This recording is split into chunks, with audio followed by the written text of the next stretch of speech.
Welcome to the Channel for Grace. Gobind will be live shortly. Book a tarot or astrology reading on our website, channelforgrace.guru, and check out our latest programs and classes. Please give us a share and a like, and we hope you enjoy the broadcast.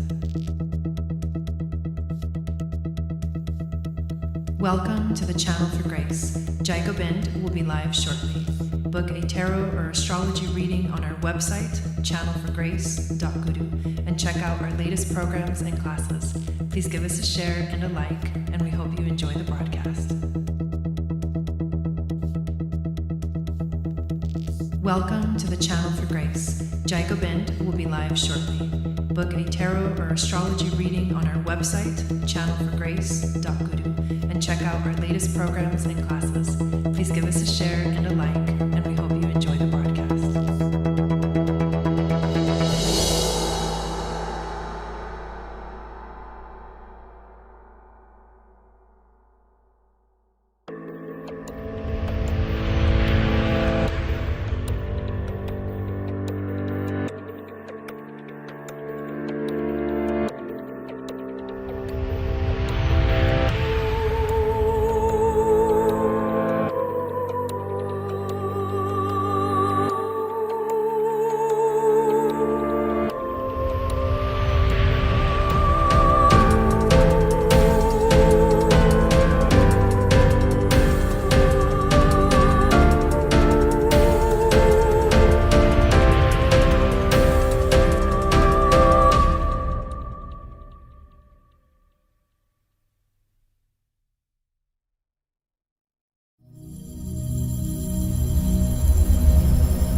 Hello, beautiful starseeds. Welcome back to the channel. My name is Gobind, and this is your Channel for Grace. Thank you guys so much for being here live, and thank you for watching the replay. And those of you that are here live in the chat, hello, Darcy and Joan. Welcome in. We're going to do some mini readings tonight. So if you would like to get on the list, you would send $25 to my PayPal. The link is in the description of the video, and you can choose from astrology or tarot. And within the umbrella of astrology, I can look at your natal chart, I can look at your progress chart, I can look at your transits, or we can look at the synastry between you and another person. So we're just gonna have some fun tonight. We have one person on the list, so the list is wide open if you guys want to get on it.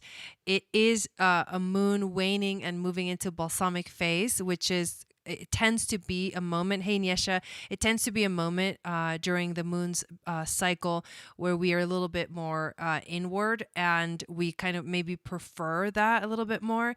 And also there's internal processes going on in healing. So this is actually a good time to get a reading. If you want to know how the astrology is affecting you, I went live, on Wednesday for the Magic of Venus, and I talked about the crazy transits that are going on this week, and we're moving towards a new moon. So, and it's going to be a new moon in Virgo. This is Virgo season, so happy birthday, Virgo. There's just a lot going on, and I'm excited for that new moon energy. Right now is feeling like, okay, let's like be in our cocoon. My energy definitely has shifted in the last couple of days, but I'm really excited about all the things that are coming up, and excited to be doing some mini readings with you guys tonight. So before we get started, I'm going to wait for some more people to come into the chat and for some more people to get on the list if you guys want a reading. And I'll share with you guys all the cool things that are going on that I'm really excited about. The first thing is I'm actually having a sale right now. I know, right? Oh yeah, Darcy got on the list too. So I'm actually having a sale right now, and the sale is going on my Etsy shop. So there's a lot of you that have gotten starseed readings from me, and so you know what your starseed markings are in your chart, whether you're like an Orion or a Lyran starseed, or you have Arcturus markings, or you have Pleiadian markings and all that good stuff. And so the oils that I created that are on sale right now for Labor Day weekend are the ones that align with your starseed marking. So if you want to connect with those markings by like spraying yourself, like I love this though. Like it's just so cool. So this is the Andromeda starseed oil. I put little crystals in it so that you can, when you shake it up, it's really nice. And then the crystals are clear quartz, which help expand energy.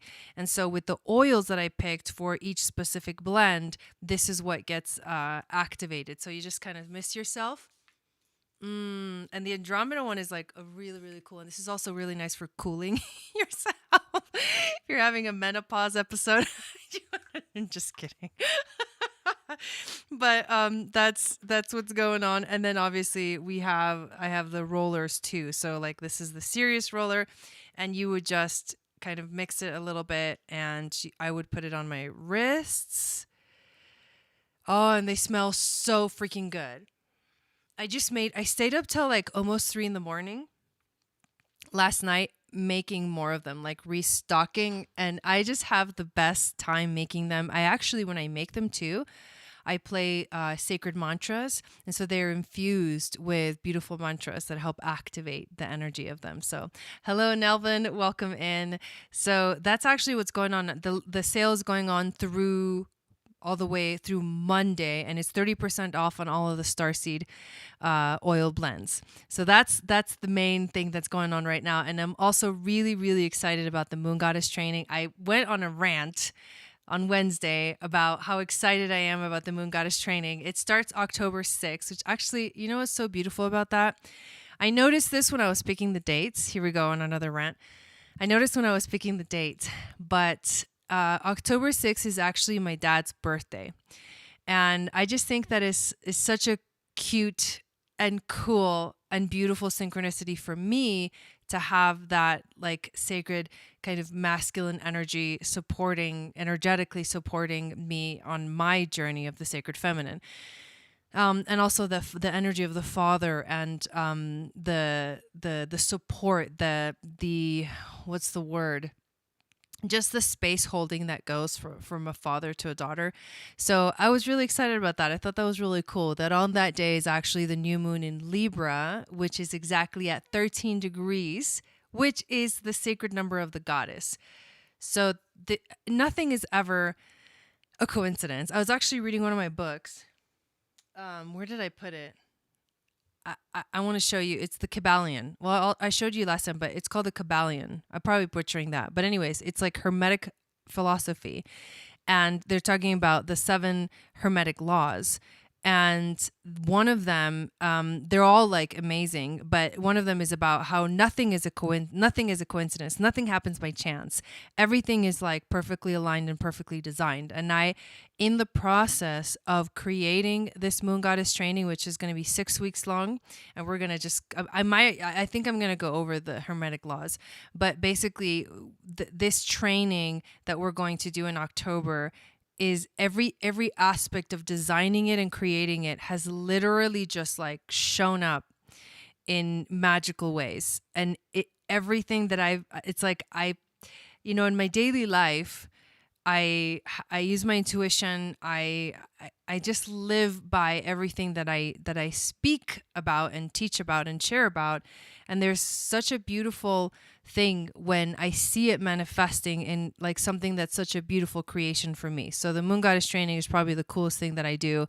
I usually do it once a year. This is actually the second time this year. We did it earlier in the year, but I'm so excited, and I really hope that you can join me. If you have questions, just let me know. Email me, message me, all that good stuff. But we start on the 6th of October.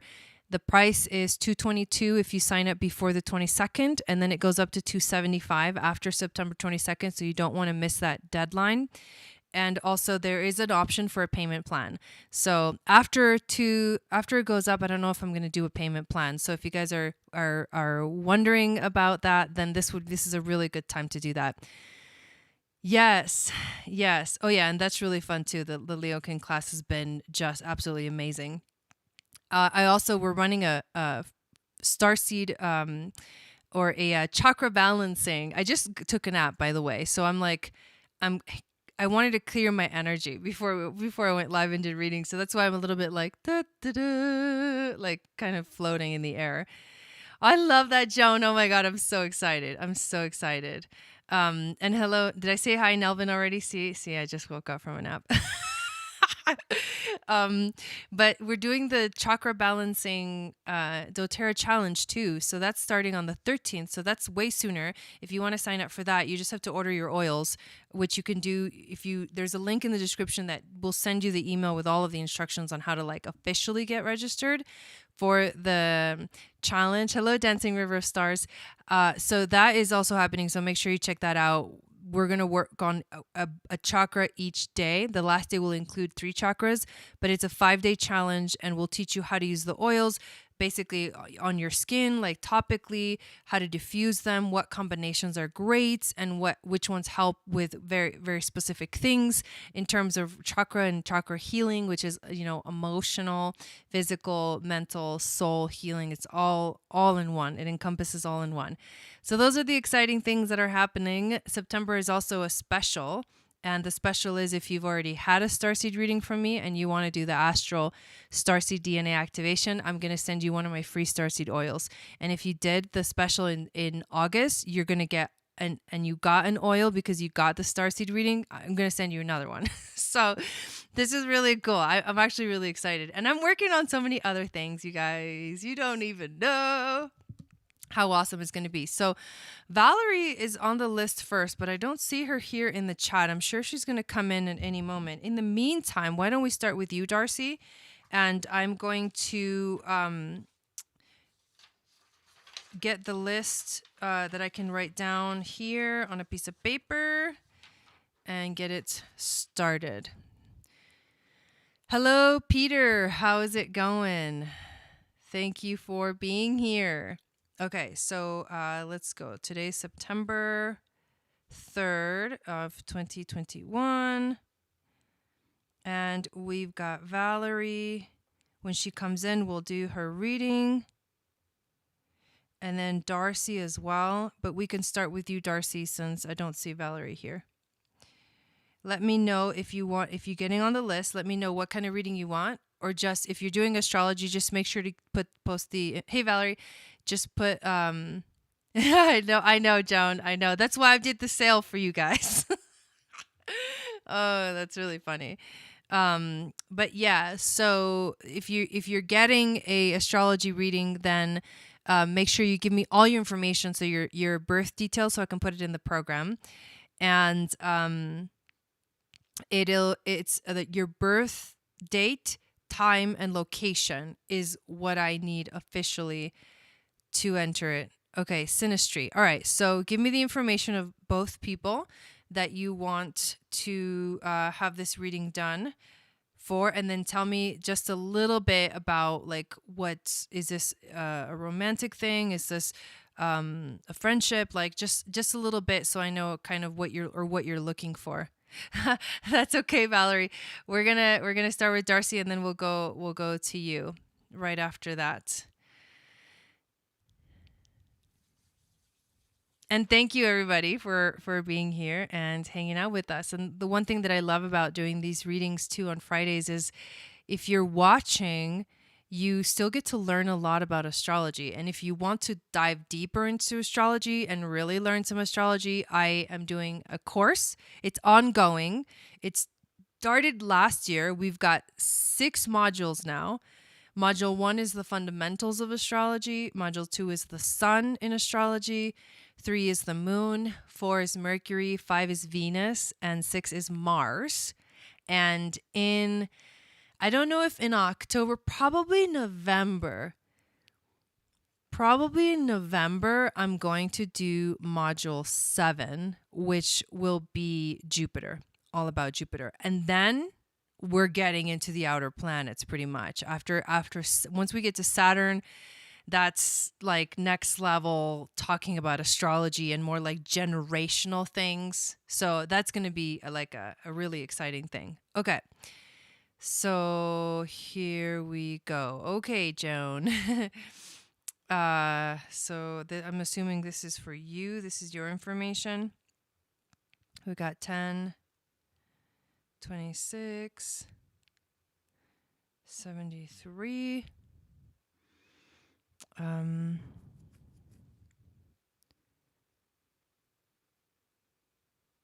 516. And what's the other person's information? Darcy and Albany. I'll share their screen with you guys in a second. I'm just kind of inputting this into the... Okay, so then we've got... Okay, so let's do yours. October 6, 73, 5:16 p.m. in Albany. Okay, go. And then the second chart is... This is going to be fun. Okay, November... Have I done this with this person for you before? 75, 913,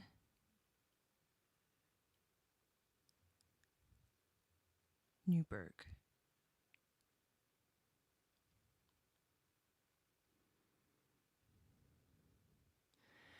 Okay.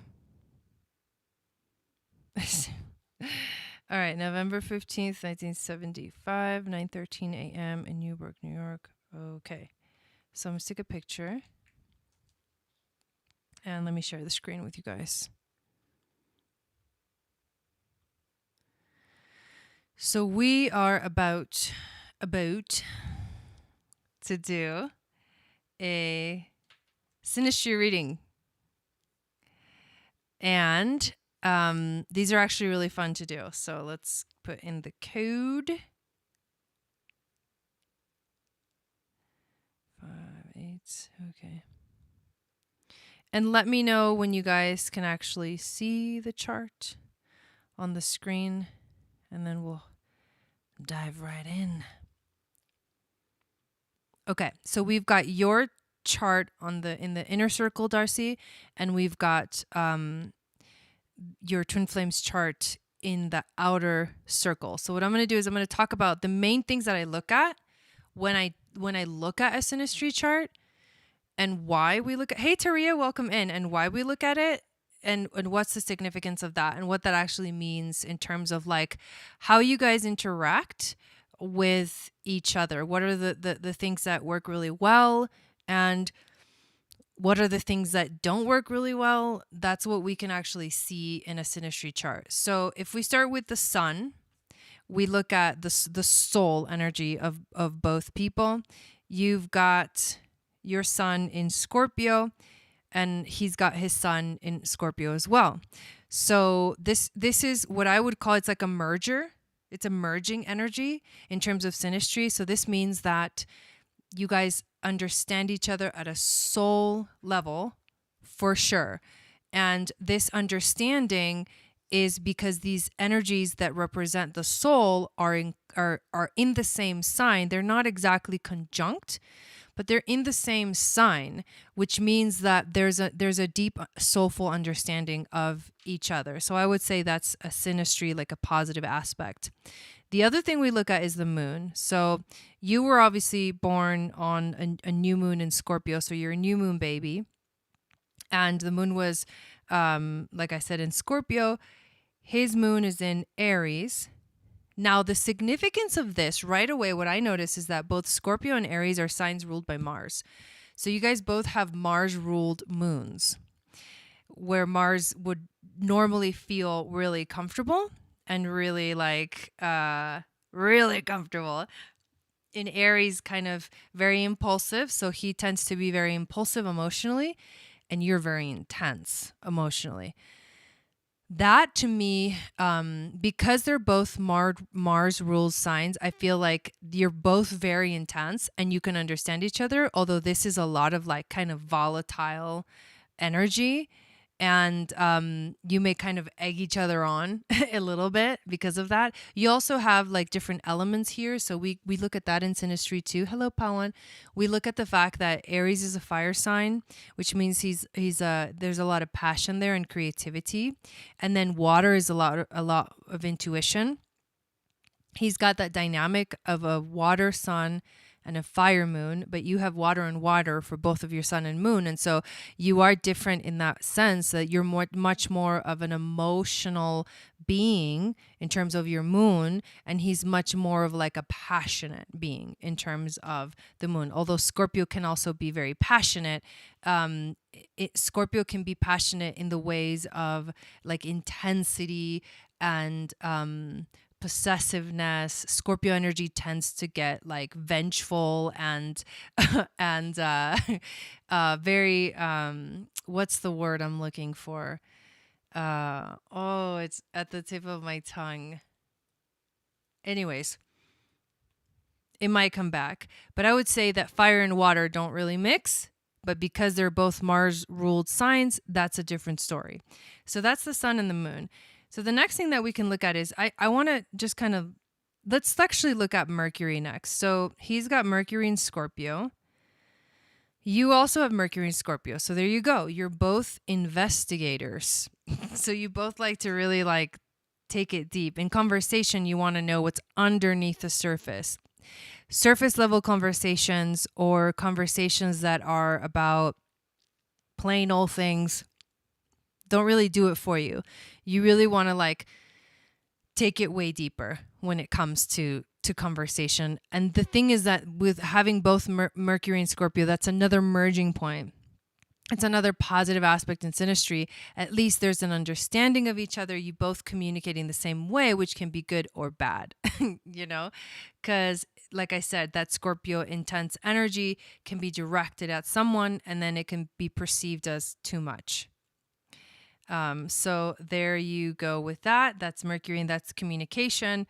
So the communication is good. In terms of desire, what you desire, with Venus in Sagittarius, you do desire freedom. Like relationships are important to you, but freedom is much more important to you. Independence is much more important to you. Being able to like run around and do whatever you're going to do is really important to you within relationships. So there's a certain like mutual respect, at least in your end. There's a respect for the other person's freedom, and you desire freedom yourself. So if someone can't give you that and feels really uncomfortable, insecure with the freedom that the other person, and I'm not talking about like the freedom to just do whatever, like it's not like that. It's just, you just require a certain freedom. Like if you want to, like what you desire takes you places. Your desire takes you places. And it's not just like physical or sensual or sexual desire. This is just desire in general. Like exploration is a big part of your life, and learning new things and exploring new worlds. And if someone's a jealous person, like, oh, I don't want you going over there with those people, or you want to go over there, then that's not going to work for Venus and Sagittarius, because they need that freedom. And there are people that are able to like be completely like understanding and open and respectful of another person's desires in that way. And then his Venus, in terms of desire for him, he has Venus in Libra. So it's very Venusian. He has a strong Venus, which is in its dignity in his chart. And so he is all about love and harmony and balance. And yeah, exactly. And he may very well be someone that Venus in Libra is going to be way more attached than Venus in Sag. Like Venus in Sag is a little like roaming butterfly spirit. And Venus in Libra is like, let's get married and have babies. And Sag is like, I don't think so. Or like, whatever, you know what I mean? Sag is like, I don't know about all that. Let's just go have fun. You know, let's go have fun. Let's go do these other things. Let's explore the world. Let's see this, let's do that. Before, like, that energy of commitment is not really that, it's not a comfort zone for a Sagittarius energy. So that's different. That's very different between different energies between your Venuses, what you desire, and how you act upon that desire depends on your Mars. So he's got Mars in Cancer. You have Mars in, where's your Mars? Taurus. Well, those are interesting energies. Yeah, I can imagine. So you have some interesting, like, dynamics going on here. Your his Mars in Cancer is in the sign of the moon, which is the emotional sign, not only I'll talk about the nodes later, but it's conjunct your south node, which means karma. But his drive or his desire, it's hard for him to take action because he gets really emotional. Like he gets super emotional. So it's hard for him to make decisions unless like he has to feel good about it. And if he doesn't feel good about it, then it's like he's all butthurt. But he can be very emotional. And so that's challenging for Sag energy is like, yeah, emotions are cool and everything, but like we don't have time for that, you know? It's just, let's just go. Yeah, vulnerable. Even though he is, and I think maybe he's just being overprotective of himself because he knows how emotional he can get. So this is a sign ruled by the moon. Your Mars is in Taurus, which is another sign where the moon is exalted in. So you're much more like a stable, you like routine in the sense of like, once you get into something, you can't really get out. Like there's a commitment there. There's a movement forward that takes time. You really do take your time. But the fact that these two, but you also move slow. So you are able to, because these two planets in you guys' charts communicate by way of the moon. And remember, you have, oh my God, oh dude, I just realized something else. Well, this is so interesting. So remember when I first started, I said you guys have both moons ruled by Mars? And both of your Mars, we're now discovering, are in signs that the moon feels really good at. What is going on there? That is so weird. That is super interesting. I don't think I've ever seen that. Yeah, right, Bonnie and Clyde, exactly. That's really, oh my God. So in terms of, so you're, okay, so here's what can happen. This is like what I'm getting. What happens between you two is that you guys both can get kind of emotional and picky in terms of like drive and action. And then you take it out on each other emotionally. Like you take action based off of your emotions and it causes fights, because they're not in alignment. And Mars is the god of war. So he's going to create that energy of like friction and war and like, and this doesn't have to be like extreme. It can be subtle, but this is some kind of a dynamic that's going on between you guys that's super interesting. But Mars is very strong. Mars and the moon. This is so weird. I'm like tripping out about this. Both moons are in Mars signs and both Mars are in moon signs. That's like ass backwards. And when you, not in a bad way, I'm not trying to be insulting. I just mean like the moon is supposed to be loving and nurturing, not like intense and like a fighter or a warrior. And Mars is supposed to be the fighter and the warrior, not the emotional softer energies. But somehow these things are like split. These things are like in like they're behaving in like kind of opposite ways. So this actually, it's very interesting because you said this is a twin flame energy, and I would say that this would somehow, to me, kind of look like, yeah, there's a little bit of twin flame stuff there for sure. So that's interesting. And then the last thing I want to talk about is the nodes. So like, where are you going in life and where is he going in life, and do those even match? You have North Node Capricorn and he has North Node Scorpio. So with the nodes, you're much more focused on career and expanding yourself through your career and through your life path. With North Node Scorpio, he's much more focused on like taking risks. Part of his life, part of what he's here to learn is to take more risks in relationships. So maybe he didn't really go through with it or go forward with it because it was like too risky and that's outside of his comfort zone. he much rather would be like just sit and not move for a while and just be stable and secure, but he's supposed to learn to take more risks. And for you, you're like moving away from the emotional space, the space of the home. See, this adds to your Venus and Sag. Home and family is not really what you're supposed to focus on in this life. And maybe why that realm isn't the most comfortable for you, or it feels comfortable until you realize that like it's not really what you want. You would much rather be like out there in the world, like showing up for the world and doing things out there, not staying too much here. Like that might be something that's really awkward or difficult for you to handle. And he's supposed to learn to take more risks. So in essence, you may be a good teacher for him. He may be more inclined to resist that. And you may be inclined to resist also like being out there. But I think the call is very, very strong for you. And then when we look at the South nodes, and as we say, is there anything here that aligns with the South node mutually? And the one thing that I notice is that his Mars is with your South node, which means that this is karmic.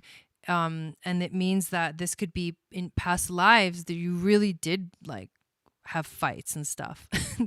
Like there was war, like there was like not literal, but there was like war like energies. It's like and somehow he tends to pull you back towards your past, and he like drives you towards being emotional and getting emotional and like drama and stuff like that. And that's not really what is good for you. What is good for you. So, and that too, because he draws you towards your past. And so that's why it's karmic, because it's like through him, you get to work on things that you came here to release and let go of. So definitely see some karmic stuff there. Definitely see some synastry stuff there. And the very interesting dynamic going on here in this relationship. So thank you. Thank you for getting that mini reading. And next we have Valerie. And we don't have anyone else that has gotten on the list. So if you want to get on the list is open, you guys. And we're going to do Valerie's reading next.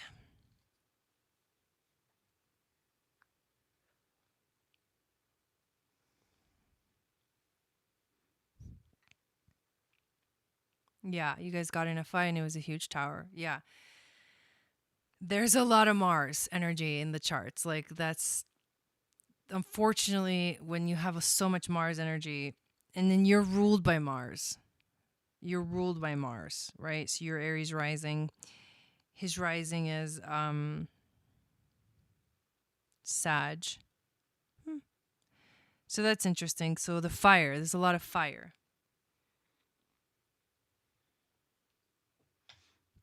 All right. What guidance does Spirit have for me in my relationship with an Aries? Okay. Let me transition a couple of things here.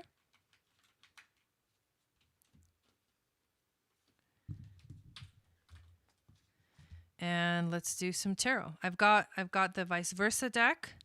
I've also got the astrology deck and the animal cards, and we'll see what comes up. I'm actually going to pull, I'm going to do my little special. Hey, Shannon, welcome in. I'm going to do my little special. I'm going to have to take this sweater off soon. It is way too hot up in here. Oh, you're welcome. You're welcome. Okay, hang on. 1 second. I'm burning up. I'm like, ugh. It was cold earlier, and it's not cold anymore. There's no need for a sweater. That's better. All right. So we're going to do my little special spread, which is intuition card, challenge card, overall theme, and wisdom from the ancestors and then the animal spirit. So what does Valerie need to know right now in terms of her relationship with the Aries?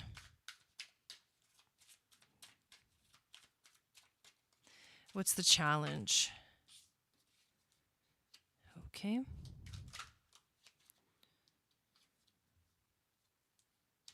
All right. So what's the wisdom from the ancestors? Okay. Sounds good, Shannon. We're doing Valerie right now, so all good.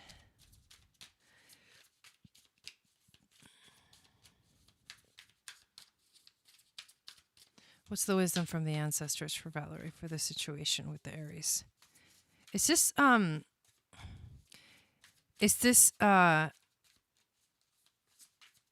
someone, is this a romantic thing? I just need to know how to read it. I don't want, if it's like a relationship with like a friend, then I don't want to be reading it as if it's like a romantic thing.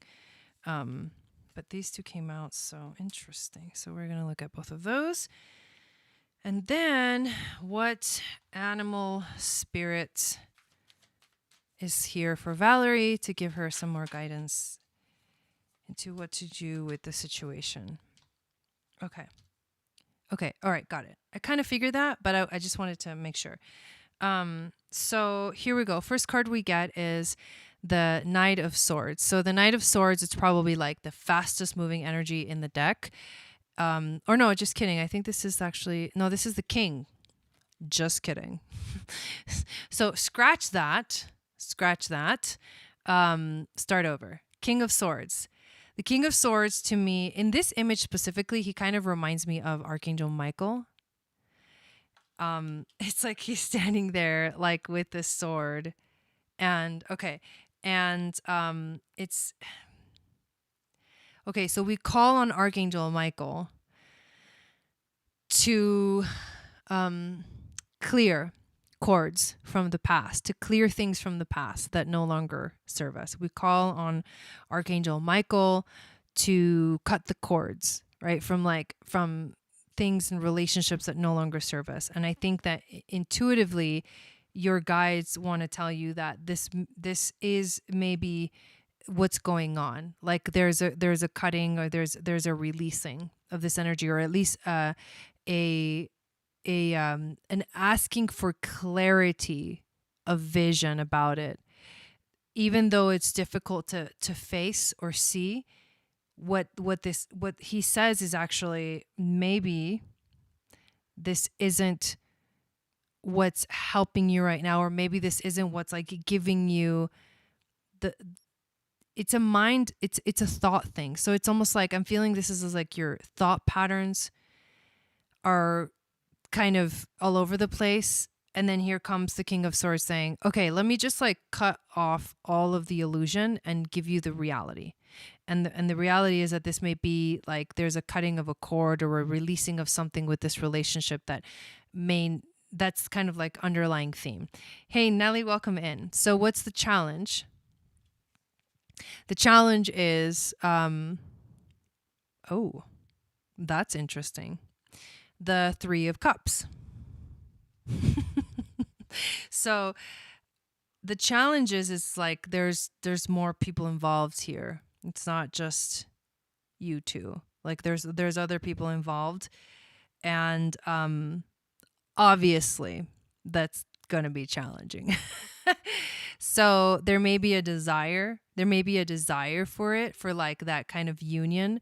There may be like a lot of like love and connection. Yes. Okay. And so that's the challenge. The challenge is that there's other people involved. It's not just you two. And I think maybe on both ends. Anyways, I don't know exactly, but like, right, there's other people involved. And so it's just like, you know, and that's challenging because obviously when you're needing like that love and connection, sometimes you find it in the randomest of places, and sometimes it's not the best situation, and sometimes you don't really know how to deal with it. But that's really the main thing that's challenging for you. The next card that you get, which is the overall theme, is the Hanged Man. So, which says this is not the right time. Like you need to wait.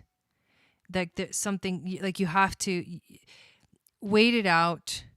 It feels like a waiting game. Yes, it feels like a waiting game. It feels like it's forever. You know, like nothing ever moves forward.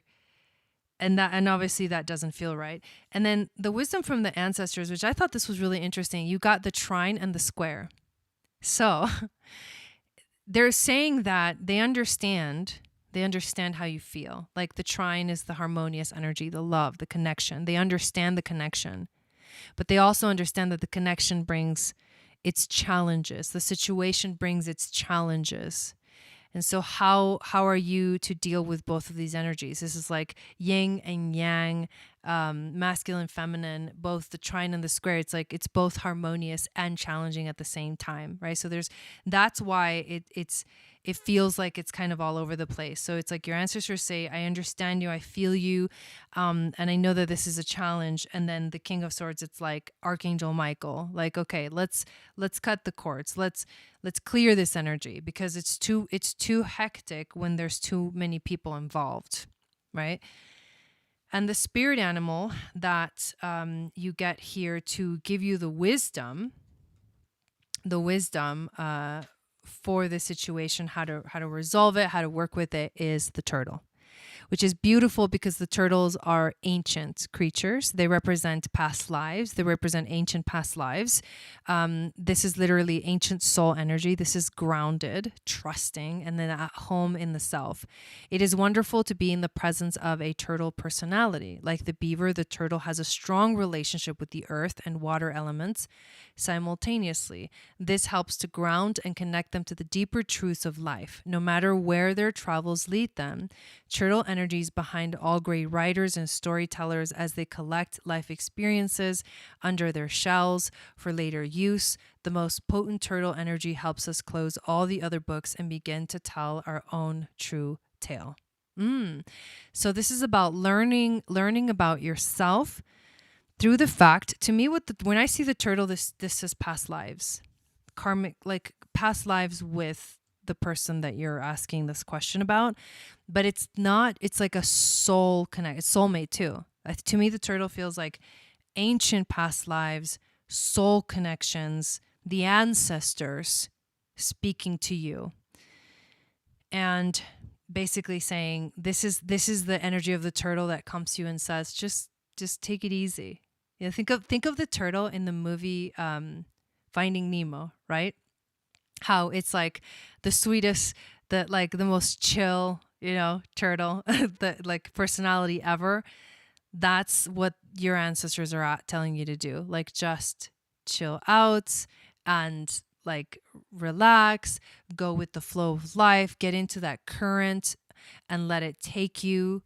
Don't go against the grain, right? Because turtles move really slow. So I feel like there's a slow moving energy. Like the hanged man and the turtle are both very like slow, like nothing is moving fast. But what they actually do is they teach you how to be present and how to be grounded. And that's how to work with this energy. That's what your spirit guides want to tell you about this situation. So I actually think that was a really cool reading. So thank you for getting a reading tonight, Valerie. All right. Next we have Shannon. So Shannon, go ahead and put up your question and your information, and then we'll get started. And there's the list is open, you guys, if anybody wants to get on the list for tonight. And don't forget that we are I'm having a Labor Day weekend sale for all of my Starseed essential oil blends. They're all 30% off. So if you go to my Etsy shop called Eagle Star Jewels, or click on the link is, I think it's etsy.com/shop/Eagle Star Jewels. That's how you find my shop. And then you'll see the sale and you'll be able to get some cool stuff. So there you go. All right. So progress chart for my son, or a chart to see how best to work with his energy. Okay. And let's share the screen and enter in all the information.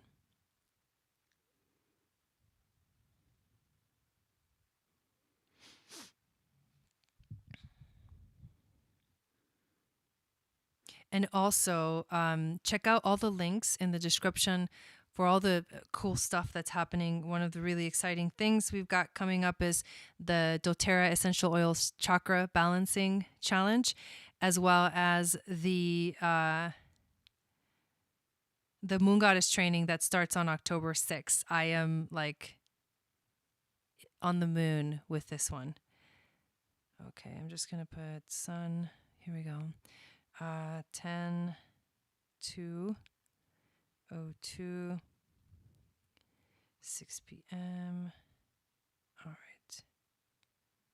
I didn't know he was born in Portland.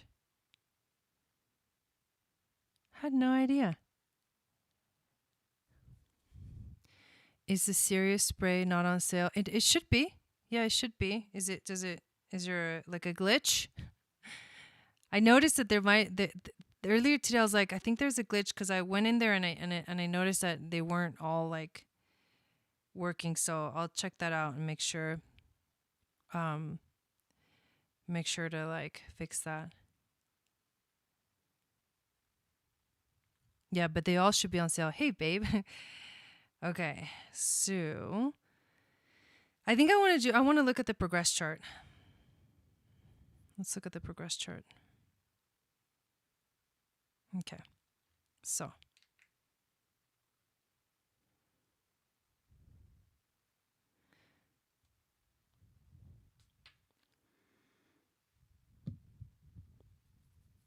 all right, so you guys should be able to see the chart, his chart in the center, and then the progress chart on the outside. And what we can see with the progress chart is a glitch. Is that what you're laughing at? What we can see in the progress chart is where he's at in his phase in life. We did talk about this a little bit, about how he does have his North Node in Gemini, which means that right there you can see it. He is going through he's going through a nodal return right now. This year has been a nodal return for him. It happens anytime we go 18 into 19 years old. And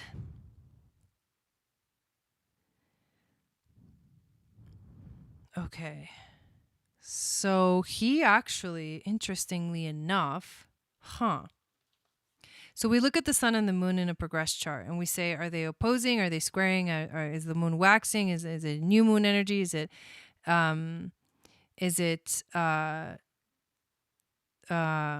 balsamic phase? Like, where is the moon? And I see the moon is very close to being opposed. His sun, he still has sun in Libra. So his progressed sun is still in Libra. Hello, Melissa. Welcome in. Beat people. Oh, that's hilarious. His progressed sun is still in Libra, but his progressed moon, even though he was born with the progressed moon in Leo, it's actually in Taurus. So I want to go back because this means that not too long ago, his progressed moon was in Aries. And that means that he went through a full moon phase. All right. And that, I mean, literally. So in January of this year, he went through a full moon phase. Wow. And the full moon phase was his moon in his first house. So he went through like a powerful identity shift. Let me just take a look at when he was born. I just want to see what was going on. 9 degrees.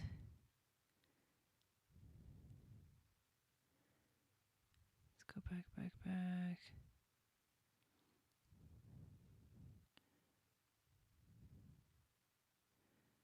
9 degrees, 9. Okay.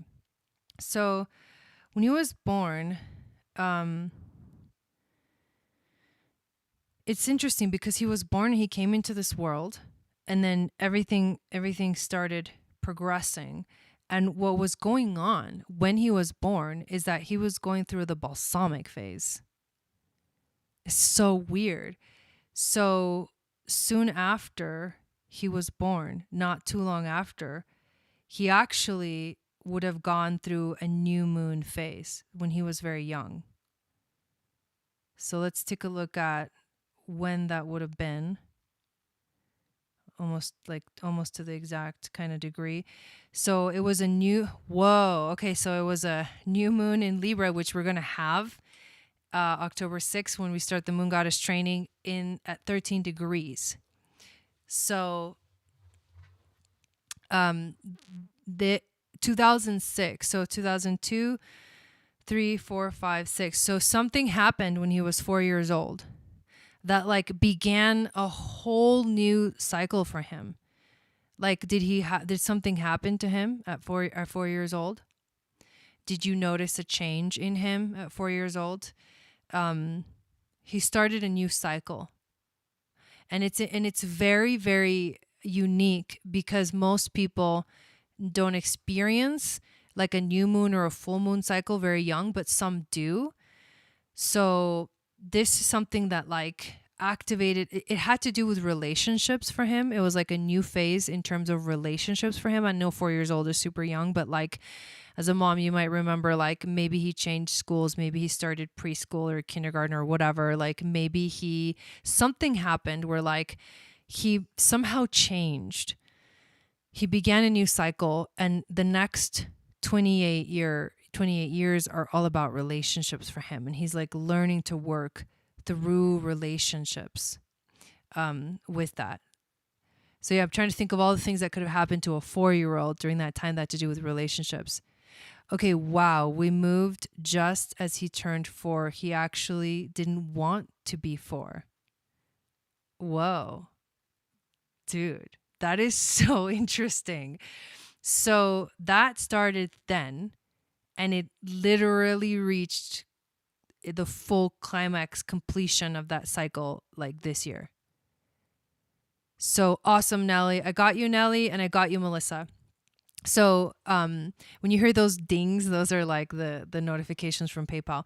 But basically like that cycle that started when he was 4, like has completed this year in January, was like the full completion. And now, if we reset this, his moon entered Taurus. So if I go back to, let's see when it entered Taurus. So the energy, he changed in March. In March, you will have noticed a change in him.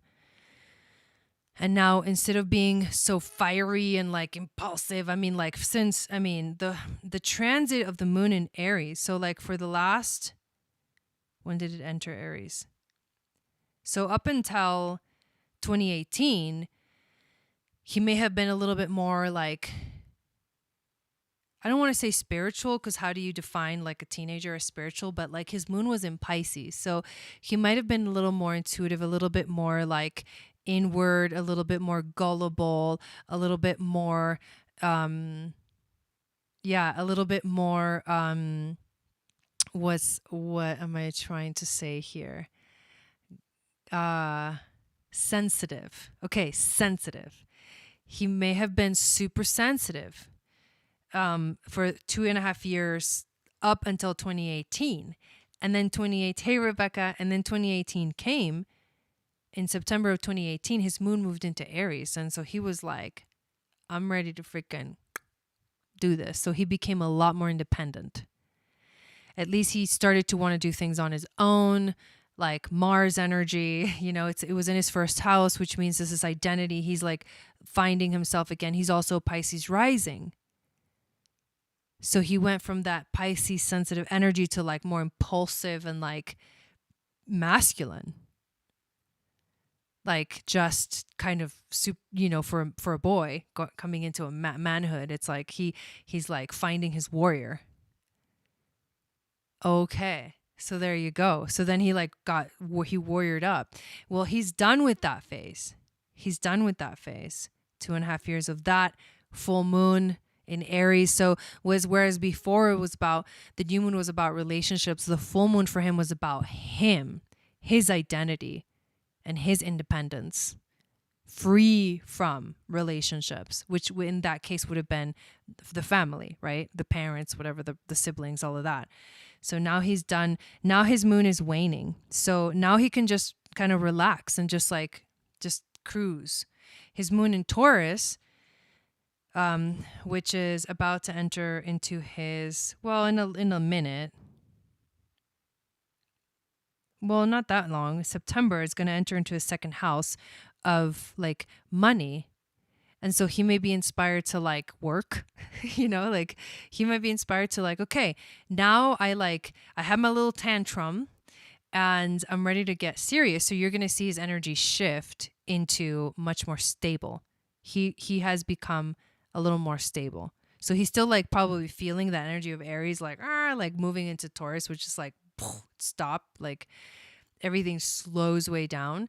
So now you're going to sense that he's a little more stable, because this also means that his sun in Libra, which is ruled by Venus, and his moon in Taurus, which is ruled by Venus, is much more of a gentle energy. Even though it is the bull, and the bull is not gentle, it also can be like more stubbornness and don't want to move, don't want to do things. Everything slows down. But you'll notice that he may be inspired to like make money, bring abundance in. Yeah. So isn't that crazy? Like progress charts are just out of this world. So that's the energy for the next 2.5 years. His moon is in Taurus. So that's what he's going to focus on, is like bringing more stability into his life on his own, of his own doing, so it's actually a really beautiful progression for him, especially that he's like, like moving into adulthood. That's actually really cool. I actually really like that. Right? So interesting. Yeah, it blows my mind too. So very cool. Very cool. Okay, so let me double check. I just want to make sure I've got everybody on the list. Let's see. Melissa is next. And then after Melissa, it is Nelly. So go ahead and put up your question, Melissa. Yeah, he's taking on his own man. Yeah.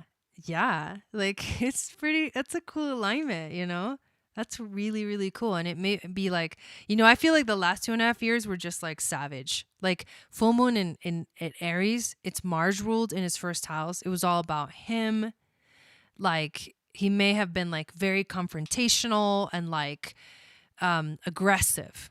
Like for the last 2.5 years, he's been going through like an aggression period.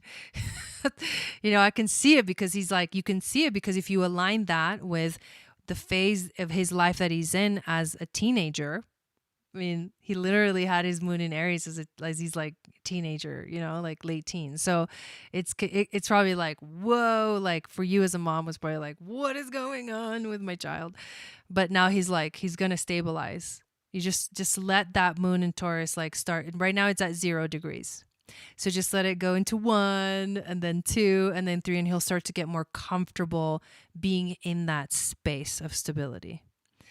So there you go. Super, super cool. Okay, I think, are you wanting an astrology reading, Melissa? I just saw that your previous comment was your information. Excuse me. I just woke up from a nap, so I'm still like waking up. But I'm glad I did, because I was super tired and I would have been super tired with the readings, and I don't want to do that. Sometimes too, when I'm doing readings, I'm doing readings for people, and I yawn and stuff during the readings that I'm doing for like my STARSEED readings and stuff. And sometimes that too is like, I've heard this before from a couple of other people, light workers, healers, is like when the energy gets super intense, it's like your body resists by yawning, believe it or not. It's not that I'm tired or sleepy or bored. It's that like my body's responding to like kind of heavy energy when I like tune in to channel.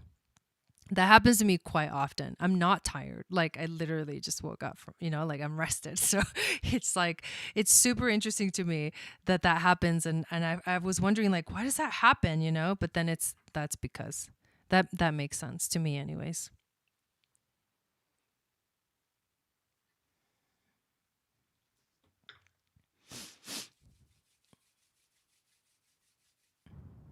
Okay, progress chart.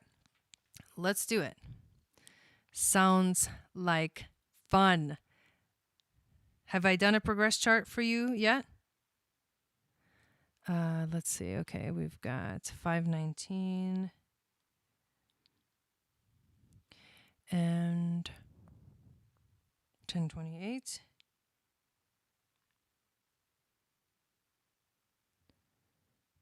In Buffalo.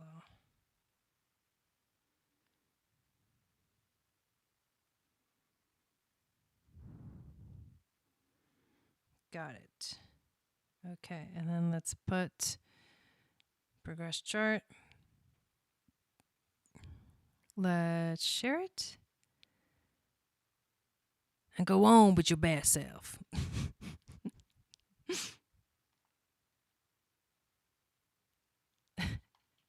Oh, okay, cool. I'm not the only one. Okay, 0815. All right. Let's take a look at these. So, your chart is in the inner circle, and your the outer chart is the progression. So let's take a look. Okay. Have we done this kind of reading for you before, Melissa?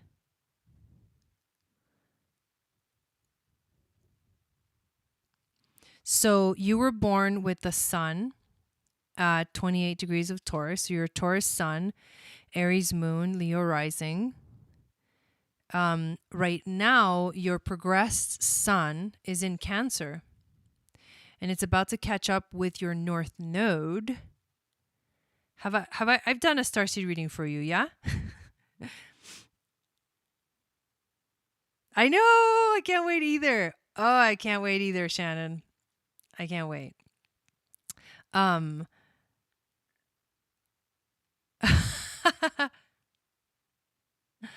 So I think I have, and I apologize if I have and I don't remember. I've done so many readings by now, like it's hard for me to remember.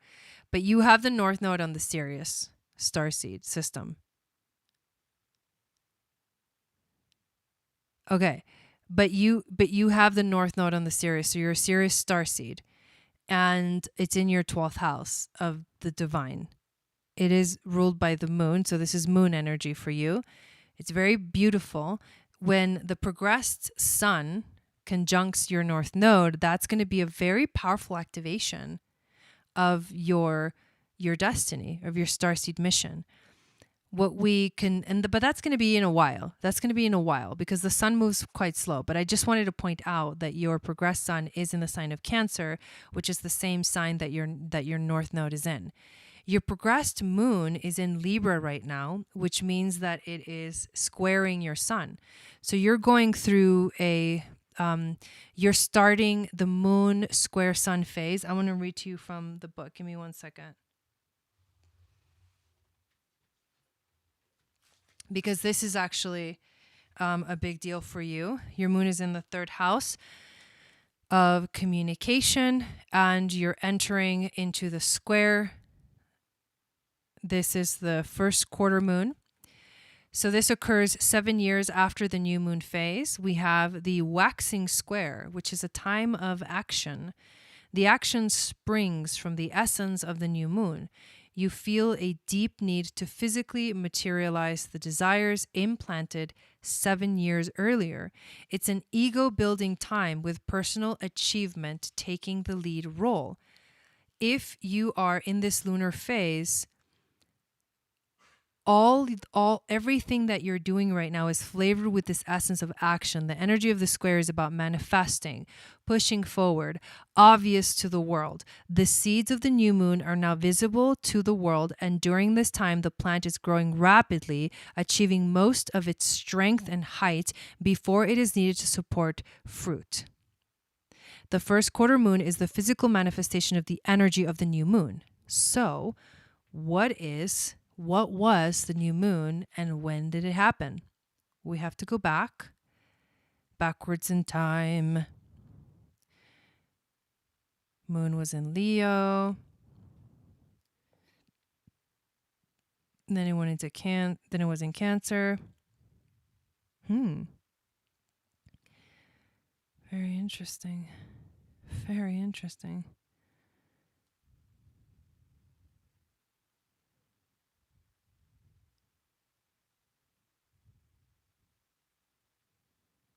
Okay. So you had, that's pretty close right there, 2015. You had a new moon phase happen in the sign of Gemini, but not just Gemini. It was at 29 degrees of Gemini, which is a critical degree. Gemini is about communication, but it's also a mercurial sign. This is also close to the Orion STARSEED system. Your white moon Selena actually at that point was on the Pleiades. So it was a Pleiadian activation. Your Mercury was on Aldebaran, and your sun and the moon were like this strong kind of Orion energy. So this was an Orion. So this is all Gemini. This was a Gemini stellium that happened when you had the full moon phase in 2015, which was a point where you decided to very strongly and maturely begin to express yourself. And so this cycle that you're on, this 28.5-year cycle, is about speaking your truth, sharing your voice, focusing on communication, focusing on being present with people when it comes to communication, also focusing on, this can be sibling energy, but this also has to do with like the world around you, like the very physical world around you, not exploring, but focusing on like what's in front of you. Now, whatever intention you set, whatever seed you planted in 2015 is now you're seeing it come to life as the moon it has entered the sign of Libra, and you desire more harmony and balance. And it's in your third house of communication, which is ruled by Gemini, which is where your new moon was. So that's actually interesting. And this moon is going to be conjunct your Mars and your Saturn and your Pallas Athena. So a Libra stellium. So this is air, a lot of mind energy, mind activation. I feel maybe that there's something that could have to do with anything that Mercury rules, which is transportation, literally bicycles, cars, like also rules communication, it rules siblings, it rules writing, expressing ourselves by writing, or anything that has to do with that, writing books and things like that. All of those things are themes that that could be manifesting now that you planted seeds of when 2015 was happening, when that new moon phase was happening. And it was happening in your 11th house, which is the house of sharing your gifts with the world. So it's almost like you set an intention to share your gifts, and now you're seeing how that's going. Now that's sort of manifesting itself, and this is a time of action. So there's a lot that's going to be going on for the next 2.5 years. A lot of action, a lot of things moving forward. So that's actually you're doing a really cool phase of your progressed charts, and that's really the main thing to look at right now. I'm just trying to see if there's anything else that jumps out at me. Oh, I think that's it. That's what's going on. You're like moving forward at a really fast pace, focusing on taking action, getting things done. I mean, I think it's a fun phase of life for sure. So there you go. Thank you, Melissa. And then we have Nelly next. And if you want to get on the list is open.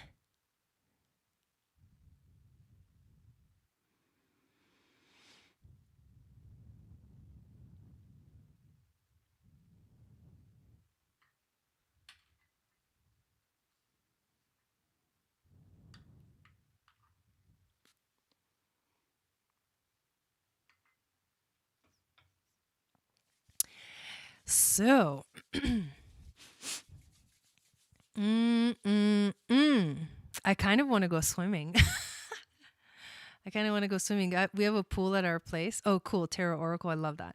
We have a pool at our place, and it's lit up at night.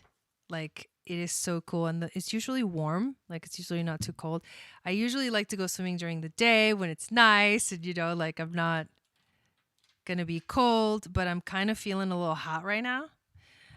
And I'm like, maybe I should go swimming.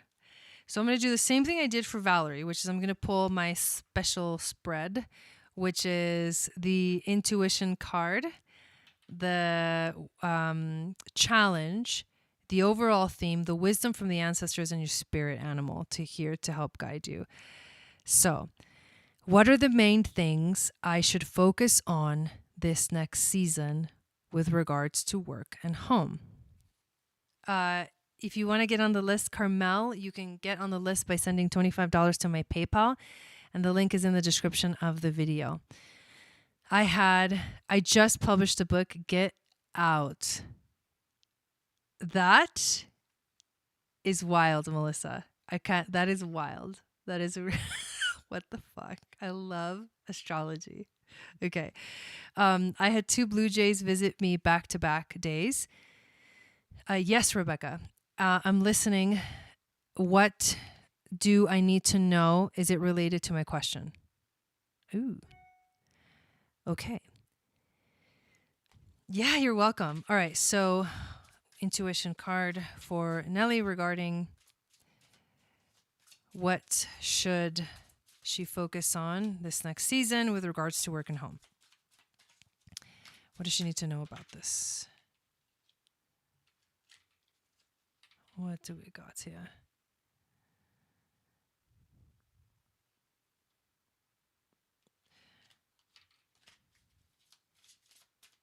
Cool. Very cool. I love it. Okay, what is, okay, that's the challenge. This is the overall theme. What is the wisdom from, hey, Melanie, what is the, whoa.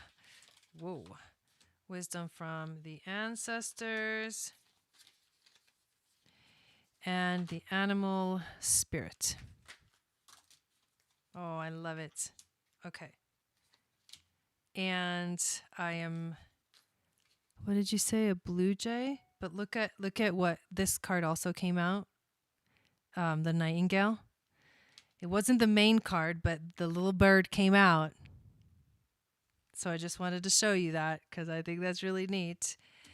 All right. So what do we have here? This is really, really interesting. The intuition card is the 4 of Swords. So what you really want is to take a break. What you really want is to like chill out. Relax. Give yourself some time to freaking take care of yourself. Meditate. So this doesn't have to be like everything stops. It just means you need to take care of yourself. Self-care is going to be like super important. Taking time for yourself, taking time to reflect, taking time to focus. The challenge is the 2 of Pentacles. There's too much going on. So it's hard to find the time to chill out and take a break, right? Like that's the challenge is you're going to have to find, like, you're juggling a lot. That's what the 2 of Pentacles means. You're juggling a lot of things. And really all you want is to just like relax. So you'll have to find the time to take care of yourself. You'll have to find the time to like give yourself the time off that you really want. The interesting, you also got the Knight of Pentacles, but this is reversed. So what does it mean? The Knight of Pentacles reversed can feel blocked, can feel distracted, and can feel, oh no, that's the page, just kidding. The Knight of Pentacles can feel unreliable, bored, or lazy. So I have a little cheat sheet that I use that helps me. But basically, the message that comes through from this Knight of Pentacles that is in reverse, it's like forward, you'd be like, there's a dependable energy. Like moving forward, there's stability there, right? There's a forward movement that even though it's steady, it still like leads you to success, because that's what the Pentacle cards are all about. So the success, like you've been steady moving that way, but now the horse turns around. And so I think that because this is the overall theme, is that that the energy of taking a break may feel like so off from what you actually are doing. And so it's so hard to even think about a break because of all this stuff, all this, like you've been moving forward, you've been handling a lot, there's a lot on your plate. And now it feels like I don't want to take time off because that's going to take the momentum away. However, you do get the waning gibbous moon for the wisdom from your ancestors, which is about releasing, gratitude, nurturing, and acts of service, but it's really about letting go. Everything in this card points to you like just slow down. Like everything here is like just chill out, slow down. Nothing wrong's gonna happen if you slow down a little bit and you don't push yourself so hard. In fact, it's really needed. And that boredom that you may feel if you slow down, that laziness that you're like judging yourself. You're like, but I'm going to be lazy. If I slow down, I don't want to be lazy because I've been working so hard. I don't want to be unreliable towards myself or my family or whatever.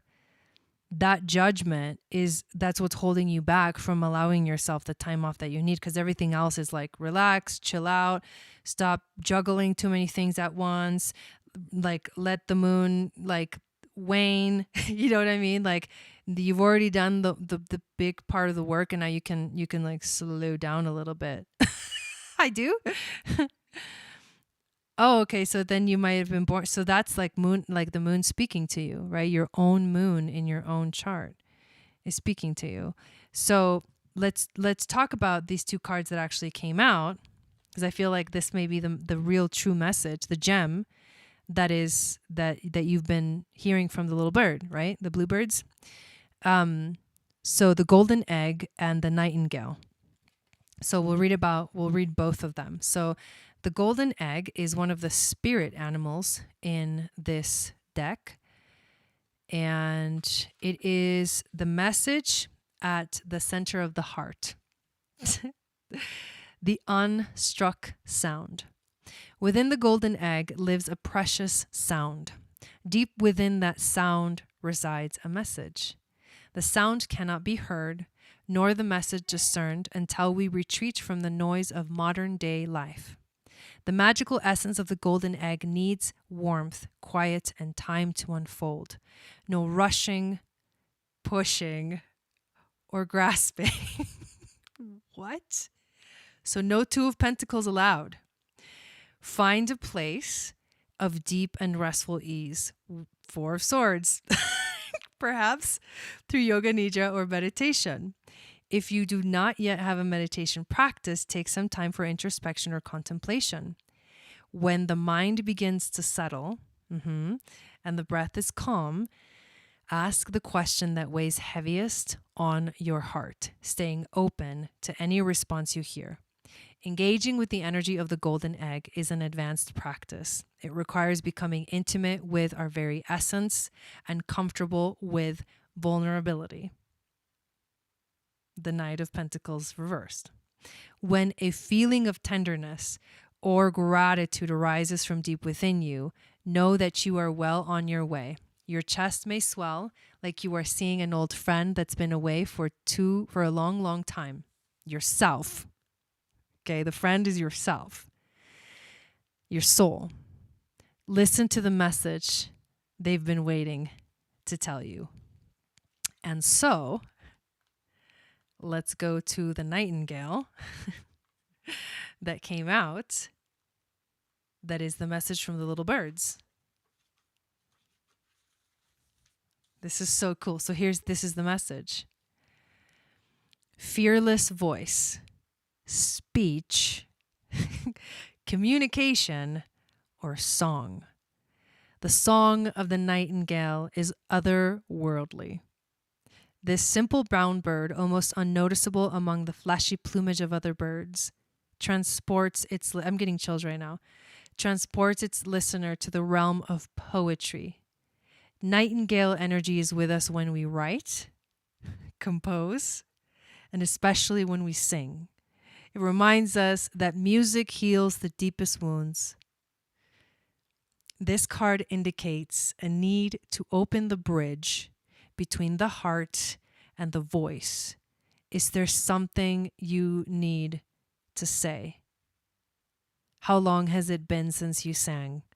Turn it up, write it down, and let it out. Holy shit.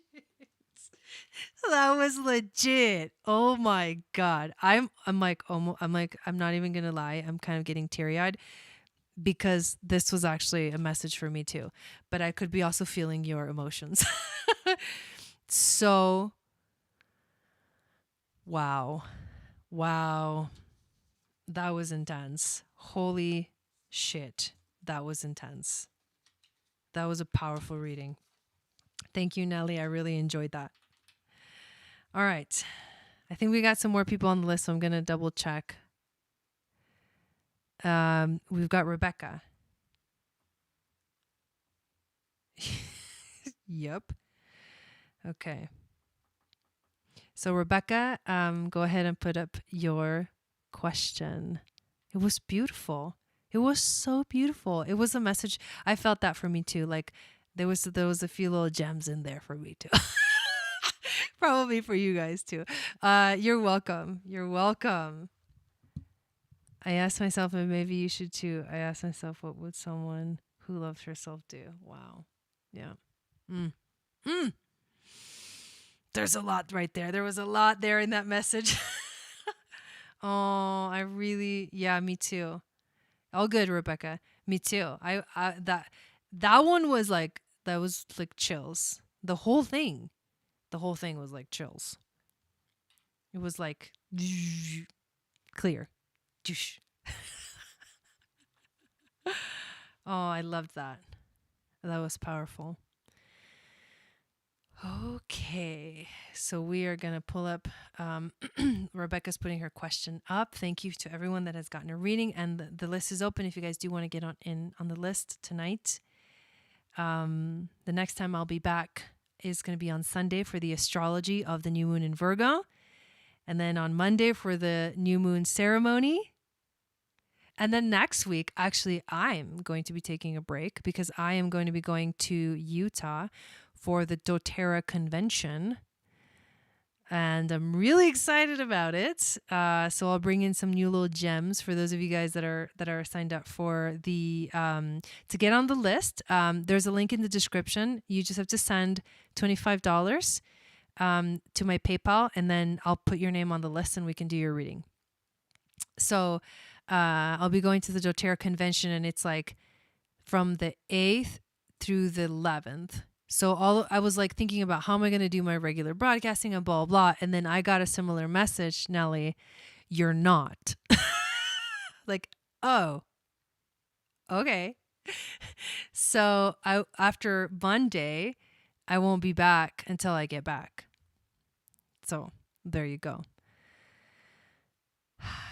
Okay, is there a chance to salvage a friendship with Derek? There is anger between us now, and I really want at least to make amends and clear that out. Okay.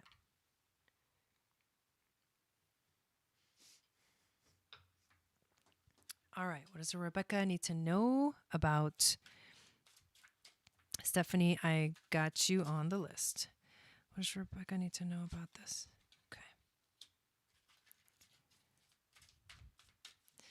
What's the challenge here?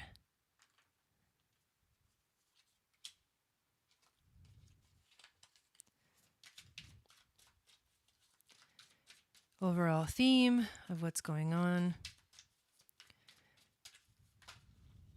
I know, right?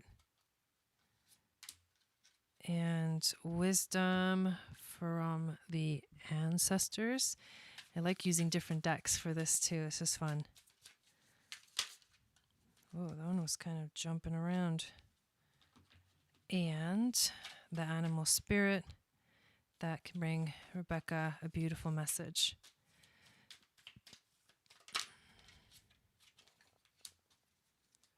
Okay.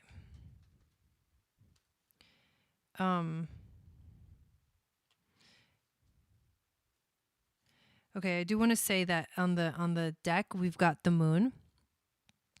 It was actually on the top of the deck, but it called my attention. It's the moon, and that's an emotional time. That's about facing emotions, and obviously facing fears. That's really what's going on. So, the first card that we get is the Hierophant. So this is a major arcana. You actually got two major arcanas, which makes it very, very powerful.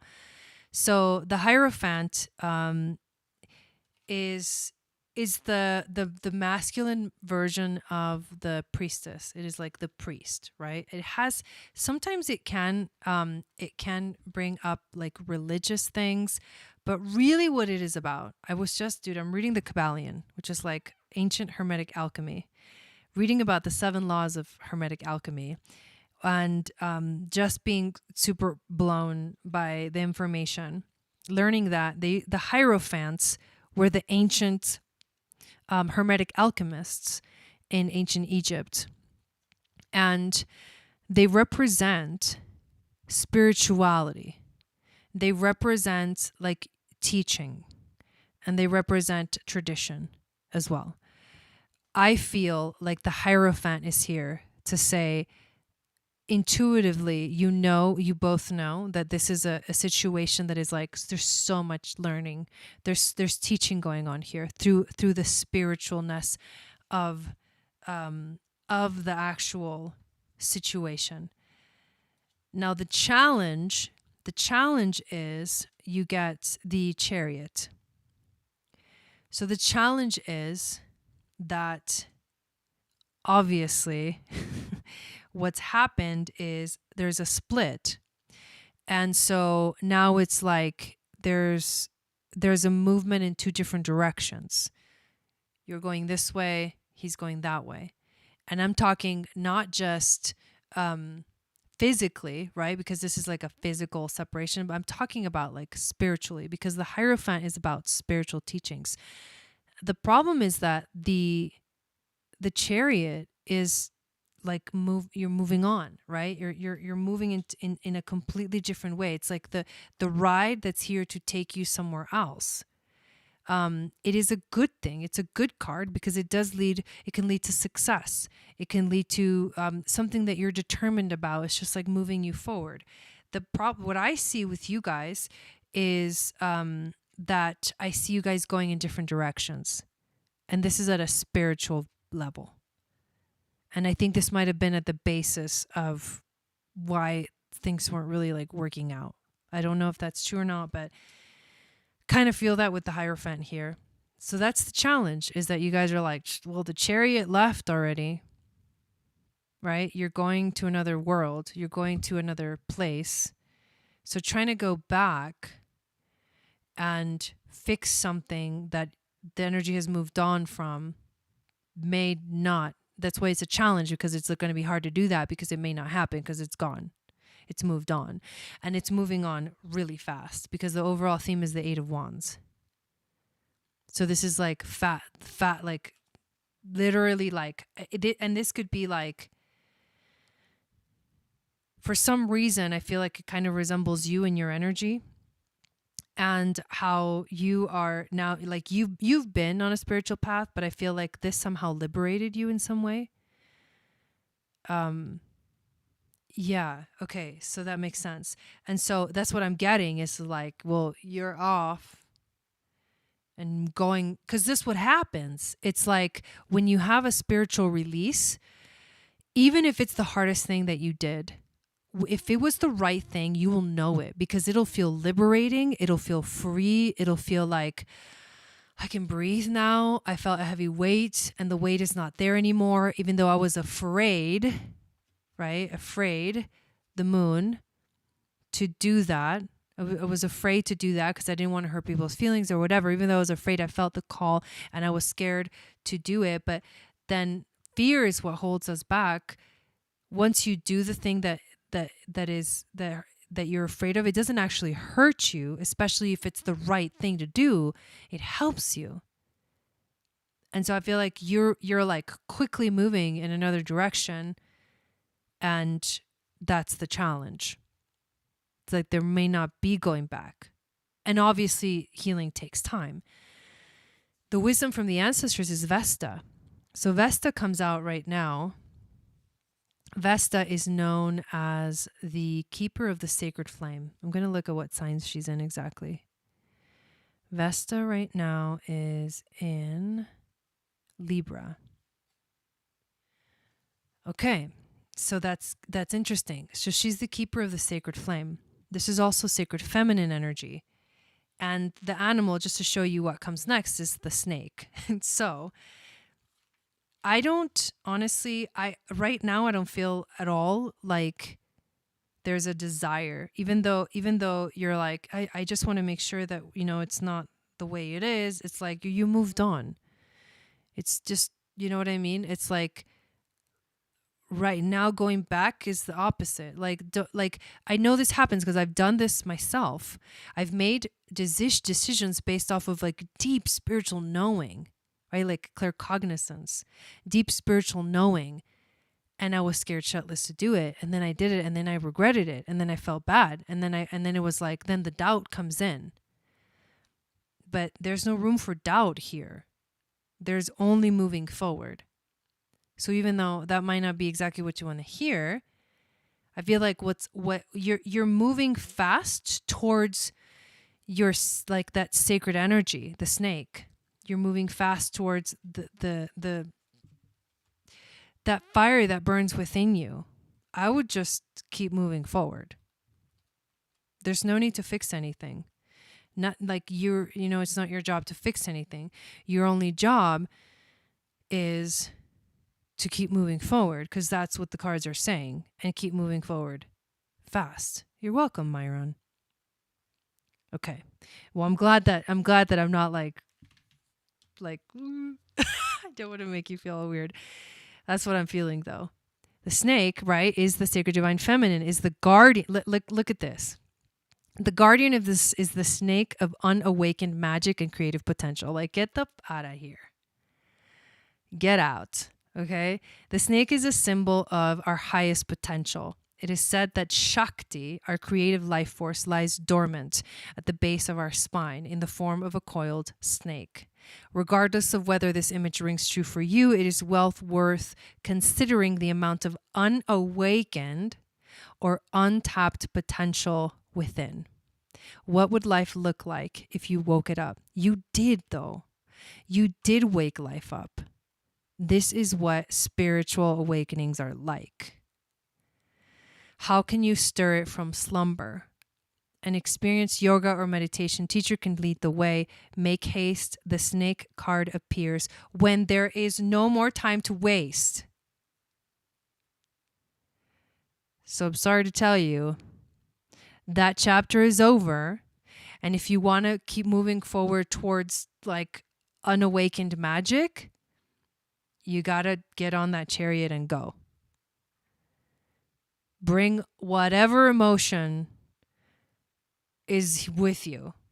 The sadness, the grief, the loss, like just bring it, like, don't worry. Like you'll feel that, and eventually it'll fade, because it does. It always does. But there's forward movement for you, and it's fast, and I would not waste it. Okay, that was a little heavy. So, next I believe we have Stephanie. I'm going to double check though. Yes, Stephanie is next.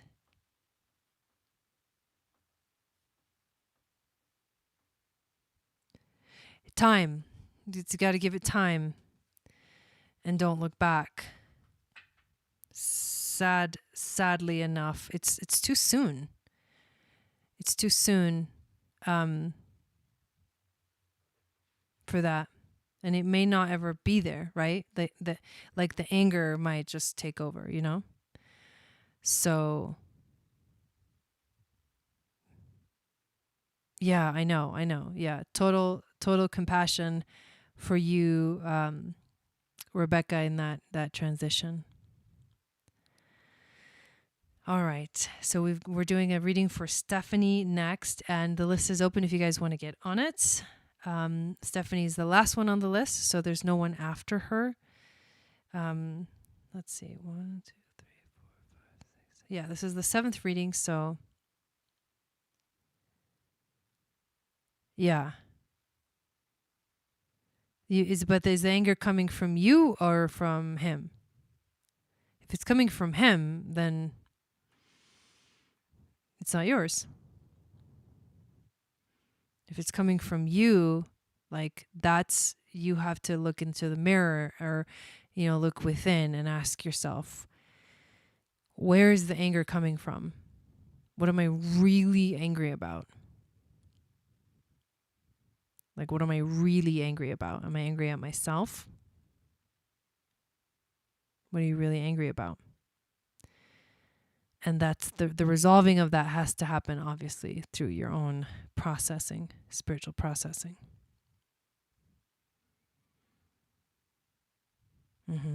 Yeah. Yeah, those things are just no fun, no bueno. Good morning, Rocky. So we're waiting for Stephanie's question here.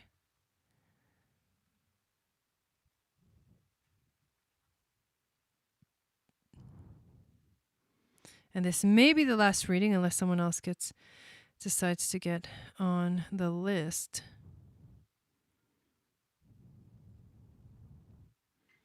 Thank you, everybody, for being here. Make sure you check out the Labor Day sale that's going on right now on my Etsy shop for all of the Starseed essential oil blends, the aura mists, as well as the roller bottles. And I'm really excited about also the special that's going on. If you purchase an Astral Starseed DNA activation, if you've already had a Starseed ancestry reading from me, you'll get another free oil, or you'll get a free oil this month of September. I'm also enrolling now. Registration is open for the Moon Goddess Training, which is a 6-week program that starts October 6th. It is going to be lit. And I can't wait for that. And then the other thing is we're doing the Essential Oils Challenge starting on the 13th of September. If you want to sign up, you just got to order your oils and then you're in. And then we'll teach you how to use them. So actually really, really cool. I'm going to the DOTERRA convention this coming week. So I'm really excited about. Follow me on Instagram, you guys, at Channel for Grace. I post a lot of stuff on there, stories, and show you guys a little bit more about everything that I do kind of on a regular basis. It's kind of nice to have that platform again to do that. So follow me on there. And I have another one also called Moon Goddess Training. I should add it to the link up here on the screen one of these days. Oh, thank you. Yeah, thank you, Shannon. There's still room, if somebody wants to get on the list, you can still get on the list. So here we go. The challenge is the 5-day challenge. And every day we're going to talk about a chakra, a different chakra. So starting with the root and moving all the way up. And the focus is on balancing, healing, and the chakras they're energetic centers in the body, but they reflect, they're manifested in different dimensions. So in the ethereal realm, they are like energy. In the physical realm, they correspond to certain organs in the body. In the emotional realm, they correspond to certain types of emotions. In the mental, it's certain types of thoughts. So it's super interesting to study to break down like how the chakras work and whether they're balanced or unbalanced, or whether they are, what's it called? They're over expressing themselves, and what that does to you and your emotional states on a daily basis, and how you can work with these energies. There's so many different ways. Like this is one of the ways that you can work with energies like that, essential oils, because they affect our sense of smell. And also they, like, when you put them, when you use them topically, they actually go into your body. My skin is the largest organ in the body, and it absorbs everything you put on it. So the oils can be very healing. They have healing, a bit overactive. Thank you. They have healing abilities, healing qualities. And so that's why, I mean, I love them. And that's what, I mean, the inspiration for me to create the Starseed essential oil line, which I'm going to put some more of this Andromeda on, is because of the healing qualities. Oh my God, this one's got Melissa on it. Oh, I feel so good. So good. All right. So Stephanie, I think you may be delayed. I need you to put up your question, please.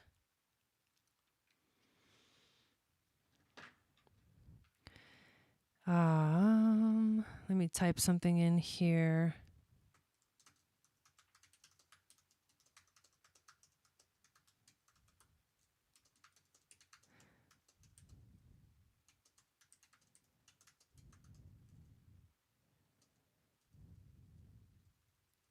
You may be on. It's so funny. I'm just like typing away. Okay, there we go. All right, here we go. General relationship guidance. Whoa. Okay. Okay. There's a lot going on there, I can tell. So I'm going to do a reading just like I have been doing, pulling an intuition card, a challenge card, overall theme, wisdom from your ancestors, and a animal spirit.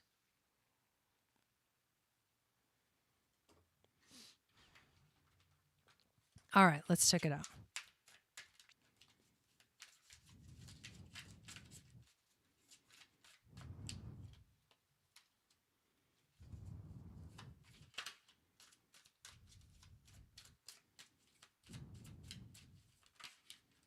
I'm assuming it's okay. Well, so I need your natal chart information, and whether you want me to do a natal chart reading, or a transit reading, or a synastry reading, or a progress chart reading. So what I need from you is your date of birth, your time of birth, your location of birth. Hello, Mary Ann. How's it going? Welcome in to mini readings on Friday night. Have you ever? Yeah, I think you have. I think you have had readings from me. So yeah, so I need your information.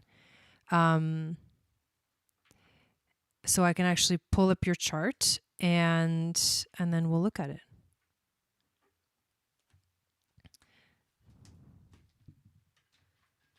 Let me get my iPad and let's transition here.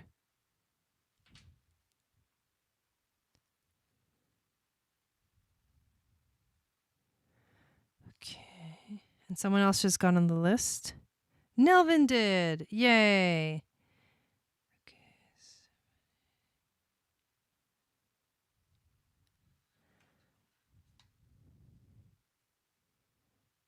All right. Oops, that's not what I wanted to do. I wanted to go here.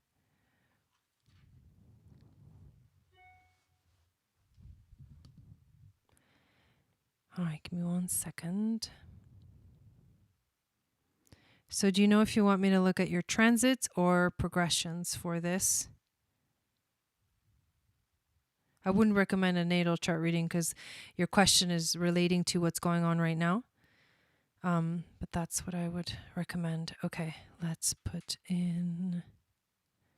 Yeah, so what you need to do is scoot the little red button at the bottom of the video all the way to the right. Someone put that in the chat for me while I pull up her chart. Okay. 11, 5, 79. Or X the video out completely and then come back in and it'll be on the right time. 12:40 a.m. Okay. Gainesville.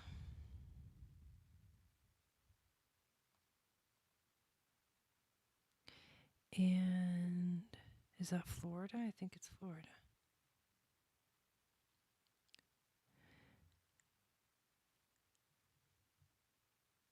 Maybe I don't know how to spell Gainesville or Gainesville.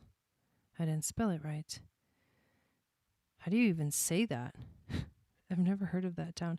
Okay, Florida is correct. All right, so let me make sure I have it correct. 11,579. Florida. Okay. So, hey, I'm still loving my reading from last week. It popped up last night as I was thinking, wow, how true was my reading from Jai? Oh, thank you, Shannon, for doing that. All right, so, oh no, that's what I meant with transits. Yeah, now what? We're going to get a lot more over here. Okay, we're going to look at your progressions, my dear. Thinking of ending a marriage. Well, Sun in Scorpio, Moon in Taurus. You were born on a full moon. By the way, if you didn't know that, full moon baby. Leo rising, Venus in Sag.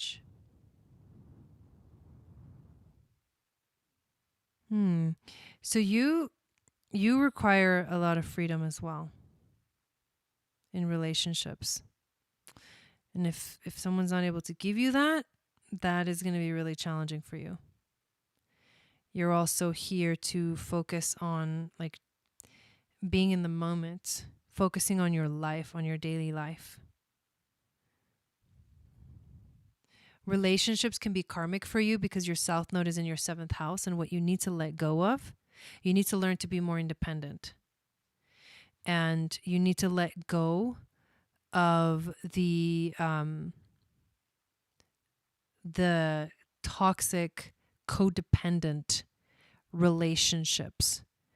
But they are here to tell you basically that this is something that you need to let go of, release, heal from, all that stuff. Oh, cool. But that's your life path, is you have to focus on yourself. You have to focus on your independence. You desire freedom in life. Those are important things for you. And if someone is not able to like respect and understand that sort of freedom in your life, then it's not going to be good. Where's your Mars at? Mars in Leo. Okay, so you're very expressive. You're very expressive. You like to do things like big. So if people don't like that, then it's not going to be good. You either go big or go home. And if people don't like that, then may not be such a good idea. However, we're looking at your progress chart. And so what I'm seeing is that your moon is in its balsamic phase. So you are about to enter a phase where it is a new moon. You're about to enter a new cycle. Holy shit. These things just blow my mind. Let me see when that's going to be exactly. 2023 is a new cycle for you. 2023 is a new beginning. I know it's like this is your chance to start anew, to free yourself. And I don't mean that from the marriage. I just mean from yourself. Freedom, exploration, expansion,